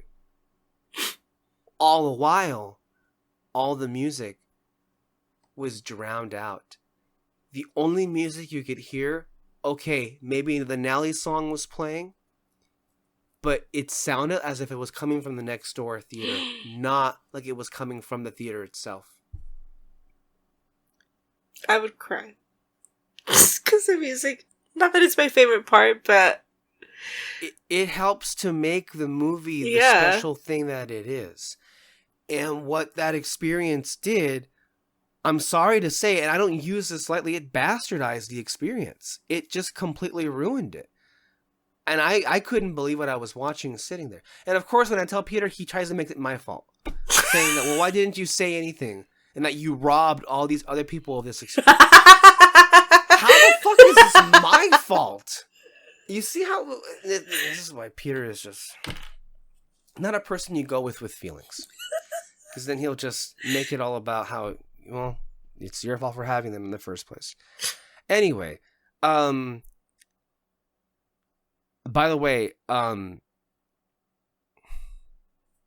don't like this talking point that if you remove the music off of movies, everything else is crap, because that's not true. But it should show you that if you take away the score out of any movie, you are taking away a special element of it. It's not just one thing that's good that holds everything else up. It's all these things coming together. And the Reznor and Ross score being removed from that last experience was, I think, especially detrimental in the finale, where it was really awkward. Where imagine the music, it was just like, it was silent, and I'm like, I couldn't believe what I was watching. And I was angry. I was so angry. I'm just glad it's on digital now, and I can watch it when I want, in the way that it's supposed to be intended. But that was terrible. But the music itself, I'm gonna say it out there right now, even though people, well, maybe it will follow through, but I don't know how competitive this year will be for Oscars, but this one should be top at the list for original score. Mind you, I do get that this one should also and should be in the conversation, and I'm sure this will win a lot. That's cool and all, and that's fine. But this score was a revelation to me. And you'd be hard pressed to find anything close to the uniqueness of what this was and how much it elevated the movie completely. And also, it's not going to happen because Luca consistently gets snubbed, but Luca should be considered for director. He directed the hell out of this movie. In ways I think many would not be able to. Wouldn't even occur to have this be the way that it is. So moving on from that, everything else, when it comes to a writing and an acting standpoint, is working on a 10 out of 10 out of 10. We should mention the screenplay, right? And I'm sure you know this. Who wrote this, right? No. Oh, yeah. Uh-huh. You should know. Yeah. The connection to one of your favorite movies. Yes. From recent years. So it's very interesting when you think about the movies back to back, right? Yeah. Well, I found out because I think it was Mike Faist came out and said how he got involved, which was he was supposed to be in the other movie. Well, he auditioned to be in it. And yeah, and he didn't get it, I believe. But I think it all worked out for everybody involved. Yeah, no, that's what he said. And then he was like, but he said that he doesn't read scripts before auditioning, but he read this one and he loved it. Not Challengers, the other one. Past Lives. Uh-huh. And so he always kept her in mind. And then he found out that, well, he read this one, and he found out that they were married. So he was like, got it. This adds a different layer of like hilarious tea, I think. When you think about these two movies, Past Lives and Challengers, I think to me on the surface, first of all, so I think Celine they just want to be a throuple with somebody. Looks like it. Celine Song wrote and directed Past Lives, one of the best movies of last year, bar none. Her husband, in his very first screenplay here, also, Justin Kuritsky's writing Challengers. They're both kind of throuple movies to an extent. It's really interesting. I love it. It's a lot of commentary. I love it too. I mean, you're using your personal life to make amazing art here, but I just feel like, wow, what an interesting relationship. What a really, and to me, it's like Justin Kuritsky basically is like the real life John Magaro who played him in Past Lives. And it's just like, wow, really, really interesting. And then also, I want to say, Luca is working with Justin again in one of his upcoming movies. So you gotta scoop up that talent once you see it. It's like, and then all the while, these fucking nerds on Twitter were like, but James Gunn is using his family and his friends again and again. Fuck. Hollywood is based on relationships. Literally. You know? Fucking Steven Spielberg has, like, made maybe 1 or 2 movies without John Williams in his whole career. Like, It's so this is how it ridiculous. happens. I know. That's such a stupid talking point. Yeah. Anywho. So, look. I think in terms of this, the idea of a throuple movie working where all sides get an equal share in it, and they all, I think, get their due. Personally, I don't think I've ever seen it done well until this. So that's hard enough to begin with. Then you have to consider the structure of the movie. Mm-hmm. Which is, it almost reminded me a lot of Eternals, because like we're just like jumping back and forth and back and forth and back and forth. Yeah. And again, non-linear. I mean, but I think that structure ends up paying off so much. I think the whole time, honestly, but especially when you get toward the end, you're like, yeah, like it gets that reaction out of you. So I think on that level also, it's like, how do you make this work? He did. Like, I love the conversations around the movie where it's just like, no, but he did this. No, but he did this. No, but she did this. Like, you can't decide who's the worst out of the 3 of them. Like, I love that, because it's like, it is what it is to you, and that's okay, and it is what it is to me, and that's okay too. And I think that was the point. That, like, I don't know. It's so there good. can be more than one read in a movie, you know? And that's what we need. That's what we need more of. Yes. We need more of these movies that make us kind of disagree in a good way about this. And I feel like what you just said is actually kind of brilliant. Like, you see in the film what is mostly a reflection of who you are, right? Like, that's just how it is. I think that for me, I had multiple different readings of the movies as I watched it a couple of times. I think my first watch of it, I was like, man, Tashi is only in it. Now, again, let me just be real. My first watch of the movie, it really did feel like Tashi was really only in this for the damn game. And the whole time she was just spinning their wheels to get her own thing out of it, which is, I think, true, but I wasn't seeing any real love there for Art and for Patrick. By the third time, I'm like, or actually, no, by the second time, I'm like, no, she legitimately cares. But at the same time, and she cares for them, at the same time, though, she's an amazing manipulator. She makes them better. But she's always been transparent from day one what she cares the most about. Yeah. And it's been about this fucking game. Her whole arc in this movie, really. You know what I just thought of, like, before we started talking? Yeah. This, like, thing where they're watching her, like, when we meet her, they're watching her for the first time. Not for the first time, but, like, that's how we meet her.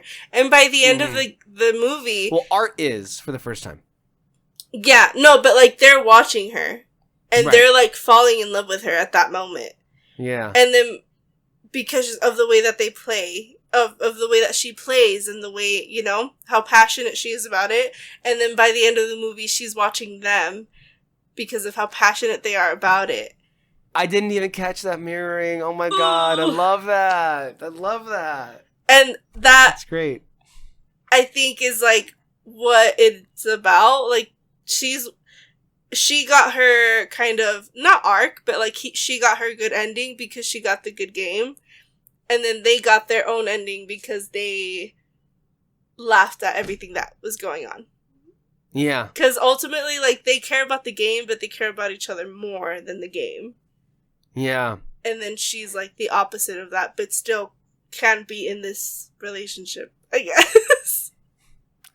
Yeah, which is why that ultimately leads to, like, the various different reads that people have on it, right? I feel like, to me, what was always transparent was the fact that Tashi cared the most about the game, all the while. Yes, Patrick and Art loved Tashi, but to me, it always felt like I think one was more aware of it than the other, but I think really there are a lot of movies that where you get a sense of like, will they, won't they, or are they suggesting this? Are they not? I think Challengers very clearly the entire time is saying that Art and Patrick love each other, but they love each other, but they don't necessarily.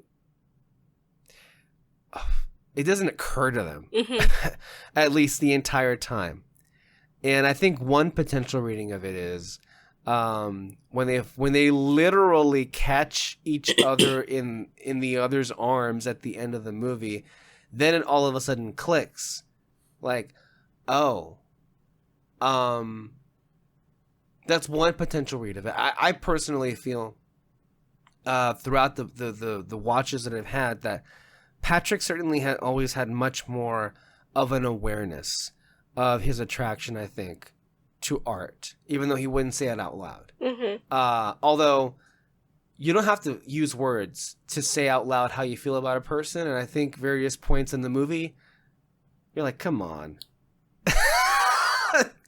The scene that everyone is pointing to is the damn, what are they eating, a churro? Is that what they're eating? I mean, the way he just like pulls his chair forward to him, the way he's looking at him, and the fact that he seems to be turned on by the fact that his best friend would go out of his way to sabotage his relationship with his girlfriend.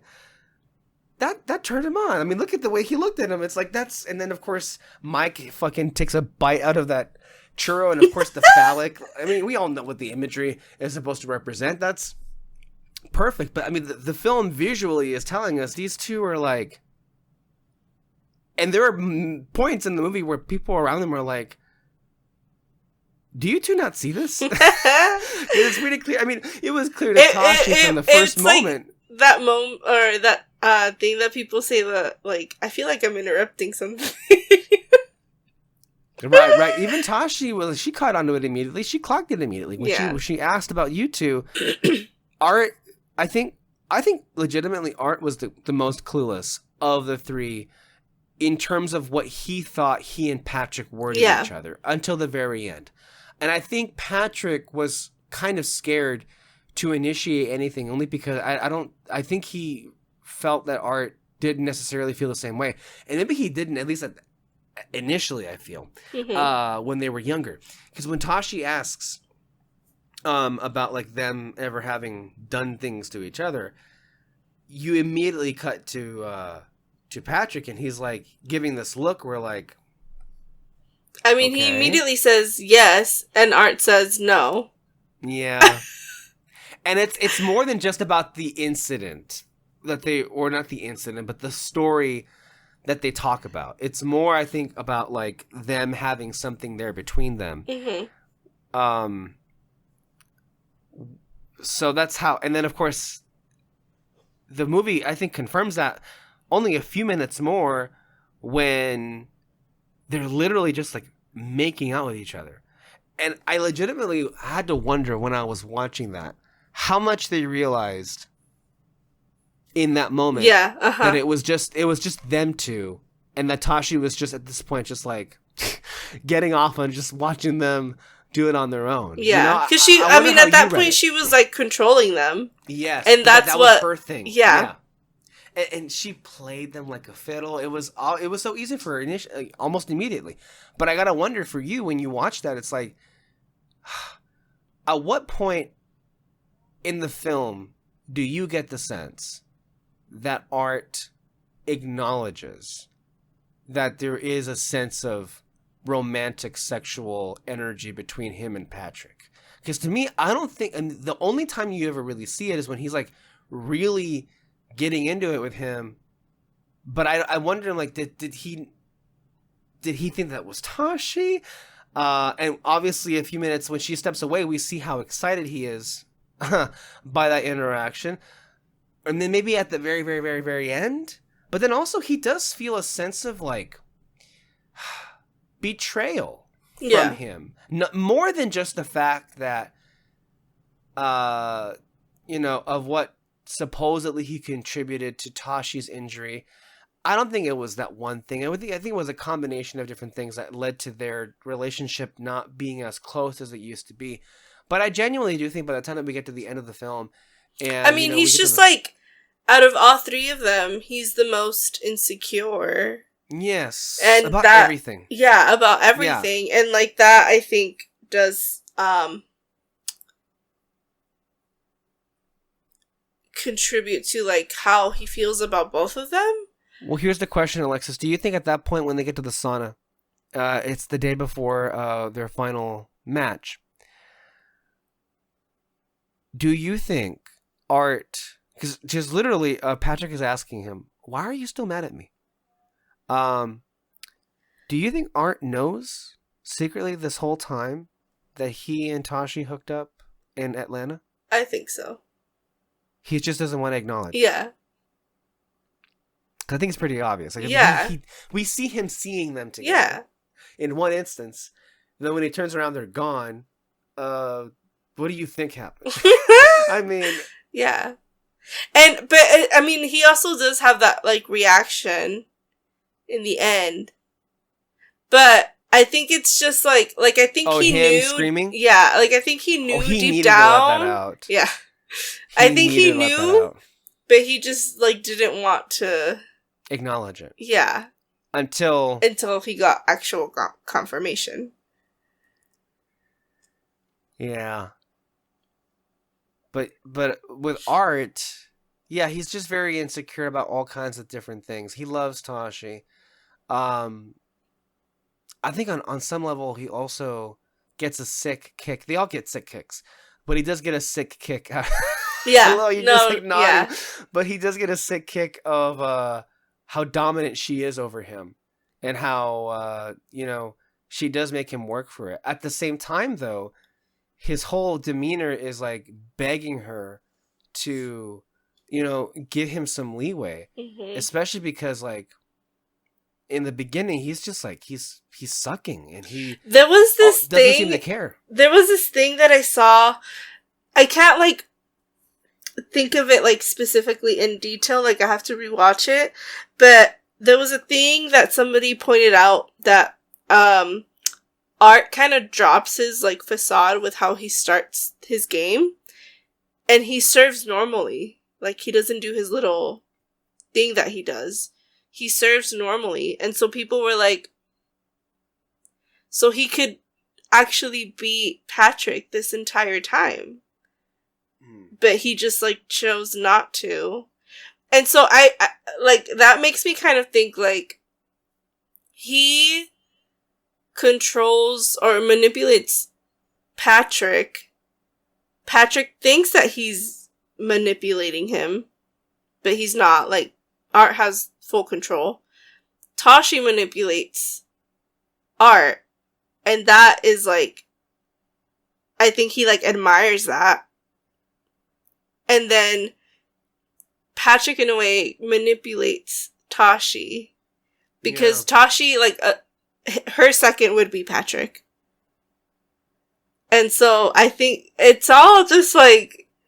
It's interesting because I feel like my observation of it was part of her, and I think the movie addresses this, part of her is slightly more attracted to Patrick, if only because Art rolls over. Yeah. Mm-hmm. Patrick does not. Mm-hmm.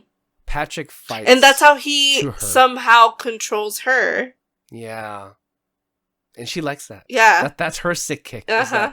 the control freak ends up getting controlled. And they're all Earth signs in real life. Are they really? Yeah. That's funny. So I just find that funny because Earth signs are like the control freaks. Yeah.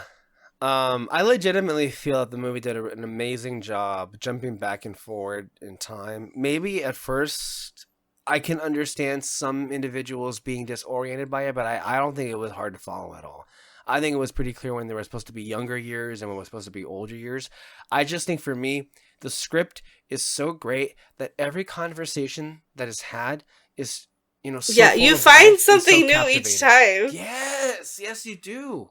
Absolutely. Like I love of course, their whole exchange when they're smoking on the beach. Initially before they go off into the bedroom, at the hotel. That one, yeah. I think that conversation, is the most interesting because, we get to meet all of them at the same time, but right away, after the movie, I think, because while it's happening, you don't really realize it, but I think that conversation right there is what you get throughout the whole movie. Yeah. And, it sets up the rest of the movie because also, Art and Tashi are going to go to Stanford.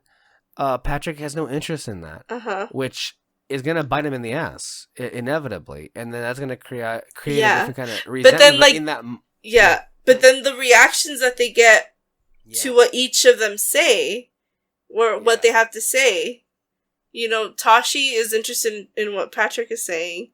Art is interested in what Tashi has to say about tennis.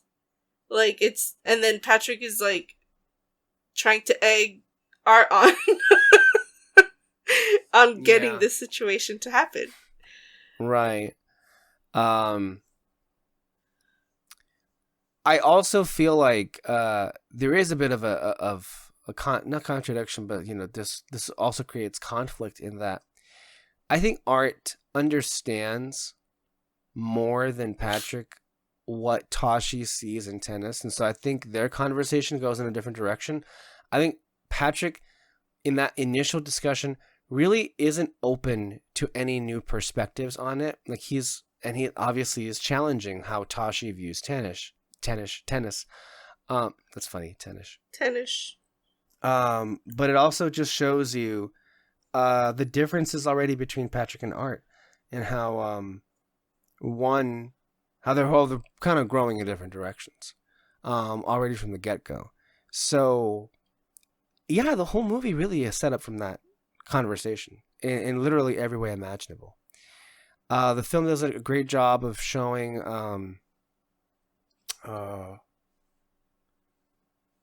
again, like I mentioned earlier on, I think the first we see the movie open up and they're playing, and then we cut back to, I think, Art and Tashi, they wake up and then they go about their day. And it's a really quiet scene, but what I love so much about it is how nothing is said, and yet everything is said. They wake up and they don't seem happy. One especially doesn't seem very happy. And at first, because there's a scene where, she's ready and she tells him to get out of bed, and he's just laying there. And at first you think it's because he's, when you wake up, nobody wants to get out of bed. But when you go back and you watch that scene, he's he literally doesn't want to do this anymore. He's done from the get-go. He's already done. As what Patrick says, he wants to retire. He wants to die. That's it. Not die. No. He wants to die. That's the word that he used, Patrick.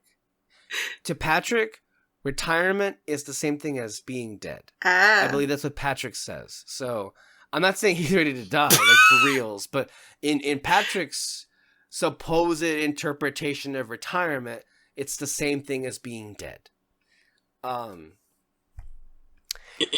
Anyway, but also it's just so fun seeing the film taking, when we go back in time and back to the present, it's just part of the fun is seeing how the relationship evolves. And it goes through a lot of changes. Just the fact that you could say that Tashi married Art in the first place just so she can use him to get something out of the career she lost. I mean, that's just pretty... Yeah. And then also, but it's a great script too, where it's like, you can't... There are moments where you'd be hard-pressed to blame one party entirely. I mean, I totally get why Patrick just, like, walked out on her. Yeah. I agree with Tashi that he really was fumbling his own career. But he's just trying to have a romantic encounter without it having to be entirely revolved around tennis. And he's just like, why are we talking about tennis when we're trying to hook up? And he's just like, he's out of there. And I can't hardly blame him for that, because like you're showing to him this is all you care about. Yeah. And I think he's trying legitimately to have more with you than just that, and you're not letting it happen. Yeah. That's one read on it, obviously. Meanwhile, Art the whole time is just like, when he literally tells Patrick to get the fuck out, I'm like... Yeah, that was intense. I'm like, that was hold on. like... Calm down. And him also using this. He was using this to build a wedge between Tashi and his supposed best friend so that at some point he could, and then they did. And then that doesn't even get to the whole what happened in Atlanta. And I know there were some theories about, like, is that really his daughter? At the end, like Lily. And I think, to me, what was interesting is the only time Art ever interacts with his daughter is in that wonderful, really cute scene when he, like, ended up wandering out of his bed and he slept next to her the night before the match. That night that Tashi went to go have her own adventure. But it begs the question, why does he never talk to her? He never speaks to her one time. Tashi is always in the room and takes care of it. You could say, well, she is handling it. But it is curious. He never once speaks to her. And I guess some people could subliminally read that as the film communicating he knows it ain't her. It ain't his. But then why does he do that in the end? But that also doesn't... he's not a complete shit person, right? I mean, you could maybe say like he's like there to make the attempt or whatever. I mean, look, these people are operating at like amazing levels of denial, aren't they? Yeah. I mean, left and right. So when you've denied this much... Again, I know. It's an interesting theory, but like I don't think it's... confirmed one way or the other. Again, that's the beauty of the film, is there is enough in there for you to really kind of like get what you want to get out of this. And speaking of that, if you came entirely for endless shots of hot people looking hot, I think you're safe in getting that you got that, right? Like, and I think what makes the movie sexy is how it like shows that off. Like, for one, you wouldn't think sweat would be something that is associated with like being sexy, and yet there are shots where like sweat is just dripping off, and Luca just knows how to show off the human body at any point. The number of thighs that you see, and again, this is not something that you grade a movie off of, but in this case, it's part of the attraction to a movie like this, that he is really kind of showing off why these people would be in lust with each other, right? And this is why. I mean, there was apparently I can't confirm this, but there was something to the extent that there was something removed from the film that scene that Alexis spoke of when Patrick and when Art first see Tashi, they very much are excited. We didn't need to have a close off to know that they were both experiencing erections, obviously. But if you actually look at the image, they're pretty clear. But it was evidently even clearer where there was actually a close up on them in the scene. And again, Amazon, MGM, and Sony, I believe, may have guided that in the other direction to maybe we don't need to have that in there. You know how studios can be. Whatever. But a lot of mirroring happens on in the film. Alexis, I'd like to hear anything else you would like to add on. I do have some things I want to read here. But please tell me what else you have for us. I think we kind of said it all. Yeah. I can't think of another scene.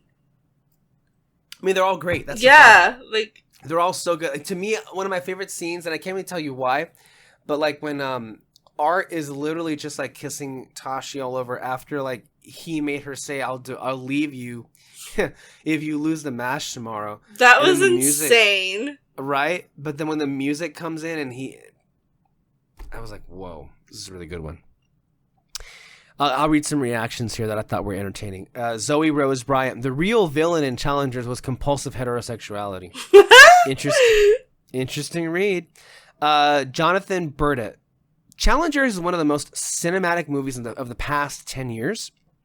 It has such a firm grasp on film form and knows exactly when to use which shots and where. It has so many tricks up its sleeve, and it knows not to overdo it or overdo them. The reason why I'm very critical of, say, Zack Snyder's overuse of slow-mo in his recent movies is because it completely nullifies the impact of them when they're important. And the slow-mo shots in Challengers are fucking perfect. That's true. Sit down, Zack Snyder. That's some real slow-mo basically right there for you. Oh my gosh. You know what I thought was going to happen actually? Because you know that in the end when Tashi leaves to go see Patrick, and then there's the building with the giant poster of them. Yes. I thought when she was going to go back and she's looking out the window, I thought she was going to be able to see the spot where they were parked at. And she doesn't see Art in the bed. I thought that's what was gonna happen, but it was not. I mean, it could have been. It could have. I mean, it does create a bit of suspense when she walks back and he's gone. It's yeah. Fuck. Another one here from Lefilmara. Shout out to my favorite snake, Art. Because at first glance, this line seems sweet and endearing, even Mike's delivery of it. But part of why he says it's because he wants Tashi to forever subconsciously associate her career-ending injury with being with Patrick. The line where he says, before you got injured, I used to beat myself up every day for not winning that match against Patrick. I kept imagining if I had pulled it off, somehow maybe you and I would have ended up together. I mean, that's pretty fucking blatant what he's after and what he's doing there. Oh man. Jeez. This is hilarious. Dude, it was a mic drop moment when and I think look, initially when this happens at the end, you're still not sure what Patrick's really going to be doing here. Is he going to throw it? Is he going to try to motivate Art? Is he really there to beat Art? But when he does the signal, everybody was like, and then Tashi, the way she reacts like a scared animal, what the fuck? Wait, what's happening? Yeah. Yeah, it's at that point, all bets are off. And then when he walks away from the center of of where they're at, and he looks at her and she looks at him, this one tweet, fully thought Art was going to stop playing altogether when he hit Tashi with this pose. He has his arms on his hips and he's looking at her like this. And then this other person retweeted, yeah, the way he's the disappointed wife and she's the ungrateful husband in this situation right here. Again, dominant and submissive situations there. And I think we spoke about the boners in that scene. They were facing each other, so there's that. I'm just reading off of what. That's funny. Funny little touch there. Oh, but this is one here. When Art and Patrick are talking about this, if he and Tashi had done it yet. And this is the same sequence where you're talking about how he chooses to serve the way that he does. Yeah. And then this person was saying, when we see Art's face fall to hatred here, it isn't just because Patrick slept with Tashi, but also because he was capable of serving the correct way this entire time, but he chooses not to. And it makes you wonder, it's like, was he really holding out hope for his friend to actually give him the match and not do what he did to him? Mm-hmm. Because I think when you look at the score, I think Patrick really kind of blew Art away. Yeah. Let me see. Yeah, so on that scene earlier when Art loses to Patrick, this wasn't only losing the match and Tashi's number, but also the moment he fell out of sync with Patrick, who thought they were still playing their old game, joking around. But to Art, it felt like he was being humiliated with the sarcastic bow and hitting the winner from underneath his leg. Patrick did do it. He didn't need to do all that. No, he didn't. And then it says here, and he did completely demolish him. Like, that's not even close. It took 13 years until Tashi finally got to watch some good fucking tennis. That's funny. But yeah, Patrick kind of blew Art away there. He didn't have to do that. But yeah, some of these things that you read back on, it's like, wow, that's cold. I think this was the moment the relationship began to break. And with the distance and being in Stanford when he could shine and was becoming better without being in Patrick's shadow, my theory, this contributed to their friendship ending. For me, it wasn't just about Tashi's injury. I agree. Mm-hmm. It was all those things. I mean, they spent so much time together. Like, when she's asking them about their background, like, they were roommates for a very long time. You know, they were, like, stuck at the hip with each other, and then they finally kind of got some separation, and they were, like... And, because Patrick, did it all, like, by himself. Like, you know, and Art grew a community. So he was like, I kind of don't need you anymore. Whereas Patrick stayed with, like, wait, but I need you. Yeah, Art didn't need Patrick anymore, but also Patrick wasn't willing to change. Yeah. He really couldn't get it together and see that the way that he was doing things was wrong. Mm-hmm. Until the very end when he realizes, when he actually seeks Tashi as a coach. Back to that scene where Art is looking at Tashi at the end of the movie because of what Patrick just communicated to him. So it's retweeting that tweet that I just discussed about. Fully thought Art was going to stop playing altogether when he hit Tashi with this pose. And then this person was saying, so did Patrick. You can see the fear. You can see the fear on his face in this scene that maybe he miscalculated. Maybe he doesn't know Art anymore. Maybe he ruined things for real this time. And then Art plays and the relief is palpable. So yeah, you could see that Patrick was like, uh-oh. This may not... I fucked it up. I fucked it up bad this time. Mm-hmm. Yeah. Because I think you can... Looking back on it in the ending, it's like, well, he did that to motivate him. Yeah. And then some other things that you notice in the film, like Art's gum. Mm-hmm. He spit it into Zendaya's mouth and then also into Josh's mouth.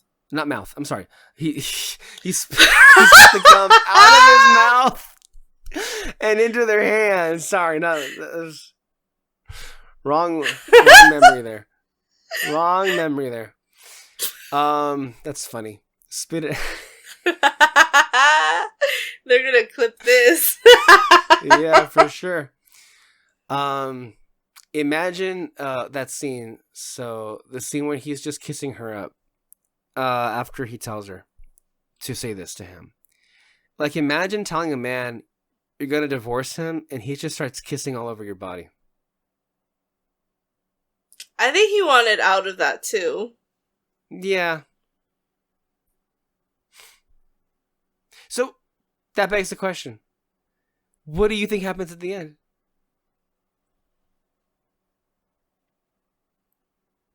Are they all together?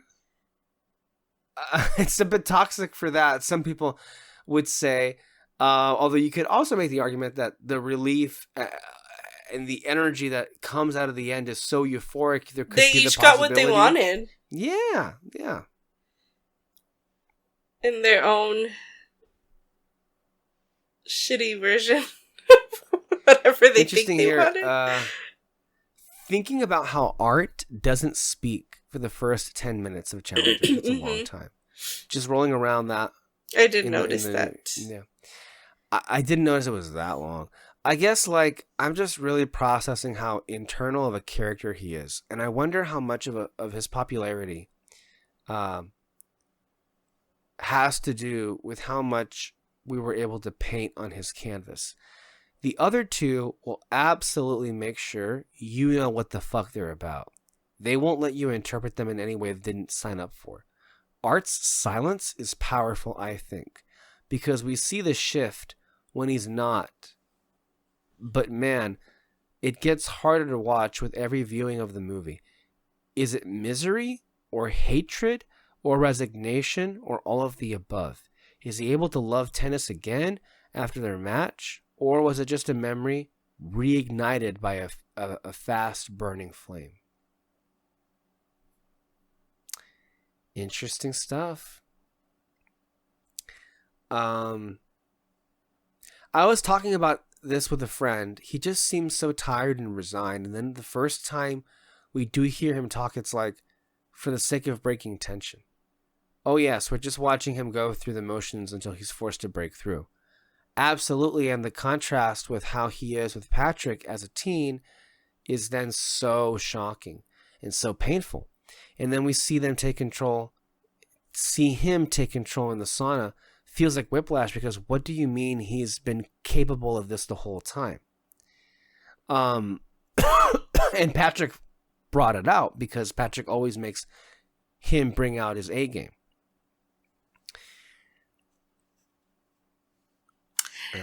Love the Yapper one was funny. Yeah. And then again, does anyone have a read on why Art doesn't say a single word to Lily the entire movie? That's interesting there. To further show how he only... somebody has, an answer to that question. To further show how he only do what Tashi wants. He only does what Tashi wants. And just like Patrick said, Art... Okay, so... this is somebody singing a reason for why Art doesn't speak to the daughter. To further show how he only does what Tashi wants. Just like Patrick said, Art wants to give up tennis, spend more time with his daughter, but only do what she wants. That's probably why the only scene you see him with Lily, sleeping next to her, happened when Tashi wasn't around. The idea of him not feeling able, like he can be a father to his daughter when Tashi is around, because he doesn't want her to think that he's no longer interested in part of the thing that got them together in the first place. I mean, that's sad. And I actually like that read. That probably is what it is then. Yeah. I mean, like I said earlier, like, she has so much control over him that I think it got him excited at first, but then over time was kind of like, all right, you could take it down 2 notches. Yeah. So, what was it? The last thing I wanted to read here, and I can't believe I didn't find it to share with you when this happened. Didn't I share with you? Oh, maybe it's here. Okay, so Zendaya says this in the interview. My mom my mom read the ending so different. My mom is like, she's pissed because they realize they don't need her anymore. And then Josh O'Connor, oh, that's cool. Zendaya says, I was like, but I smile a little bit at the end. My mom was watching it behind me, and every time my character does something bad or cheats on her husband or whatever, she's like, why do you do that? She's so angry with Tashi. She's so upset. But it's interesting. I was like, what? I don't know where you got that from. I'm in the movie, and I feel like I have a good sense of what I thought this ending was supposed to be. And she was like, no, this is what it is. So sorry. Luca says, I like that reading. Zendaya, yeah, it's interesting, right? Luca, but Tasha's a director. She's like Lemontov in the red shoes. She makes things happen. And maybe your mom is right. Maybe Tashi wants them to find each other. Zendaya, maybe. I was like, maybe she's pissed. I don't know. Luca continues, all of them do that. The way they look at each other, the glances, the actions, the profanity they go through. It's just to find each other again. But I like what your mom says because it adds another level that goes beyond our intentions. For me, she smiles at the end. She smiles at the end if you're going to freeze frame. Zendaya, she's like, yes. But my mom's like, I saw it differently. Josh says, that's so cool. I really like that read. I think that's the point. Everyone's got a different perspective on it. And Lucas says, isn't it so beautiful that we have an open ending that people like? Because everybody says, no, never open ending. You have to know what happens at the end. That's Kyle Butte. That's like, I mean, I feel like the main thing about art is that it is what it is to you. Like, art as in art, not art as the character. yes, art as in not the character. So that's strange for people to say. Right.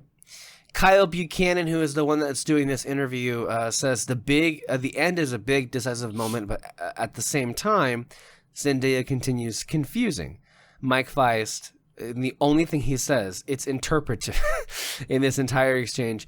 And then Kyle says, because you don't give some sort of coda or denouncement, the audience has to supply it themselves. What happens after this huge moment? And Luca flat out says, they go back to the hotel room. Which, yeah, I don't know. I can see that. I can see that. That's what I thought too. I'm like, honestly, I did too. They all get. Peter is such a pessimist. He had a different read on it. He was like, no, this is a. They do feel this wonderful exchange in the end, but they're too toxic to ever really be together. So nothing really happens at the end, which I believe that as well. I think immediate ending, yes, but long term, no, absolutely. Well, yeah. And then Kyle's like, I mean, maybe I they think do. Zendaya, or Tashi coaches Patrick. I do think that happens. She can't let it go. You know what? Maybe that's true. Maybe. But then again, here's the thing. The movie ends. Who actually won that match, though? Yeah. Because the way that how triumphant Mike Faist is, you're led to believe, initially anyway, art wins. But I don't know what the rules are, but there were some things that happened at the end that definitely seem like they... I don't know how tennis works. Yeah, but... that's the thing. Yeah. Zendaya ends this exchange with Challengers Part 2. And then Josh O'Connor was like, Challengers 2 3D. Hey. That's interesting. Anyway, Look, this is a very fun movie to discuss, but I do hope that people find the film, and the film is, I think, a true cinematic experience that is far better than what people assume the kind of movie that it is, which it's not at all. I think it's truly one of the most complex movies I've seen. Endlessly entertaining, and does what cinema is supposed to do. It just makes you feel, and it stays with you. It stays with you, and you're thinking about it constantly, which is what a great cinematic experience is supposed to do. So I thoroughly loved the film, and I'm still thinking about it just about a month later, and I think I'm going to about toward the end of the year. So we'll see. Alexis, your final words on Challengers as we close our show today. David, go watch it. Yes, that's a good way to end it. He should go watch it. Watch him just fucking ignore this thing completely. I mean, he seemed to have no problem ignoring it already. He's like, nah, whatever. It's like, it's not for me. Okay. Okay. I should say Peter watched this and loved this as well. So I don't know if somebody values his voice more than the rest of ours, but if that's the case, well, just to let you know. When we come back next time, we hope to share our thoughts of Planet of the Apes and whatever else we wish to discuss. Thank you all for staying tuned. Thank you all for watching. Stay under our spotlight for more content and more. And go fucking watch Challengers. That's the end of our show tonight. Bye!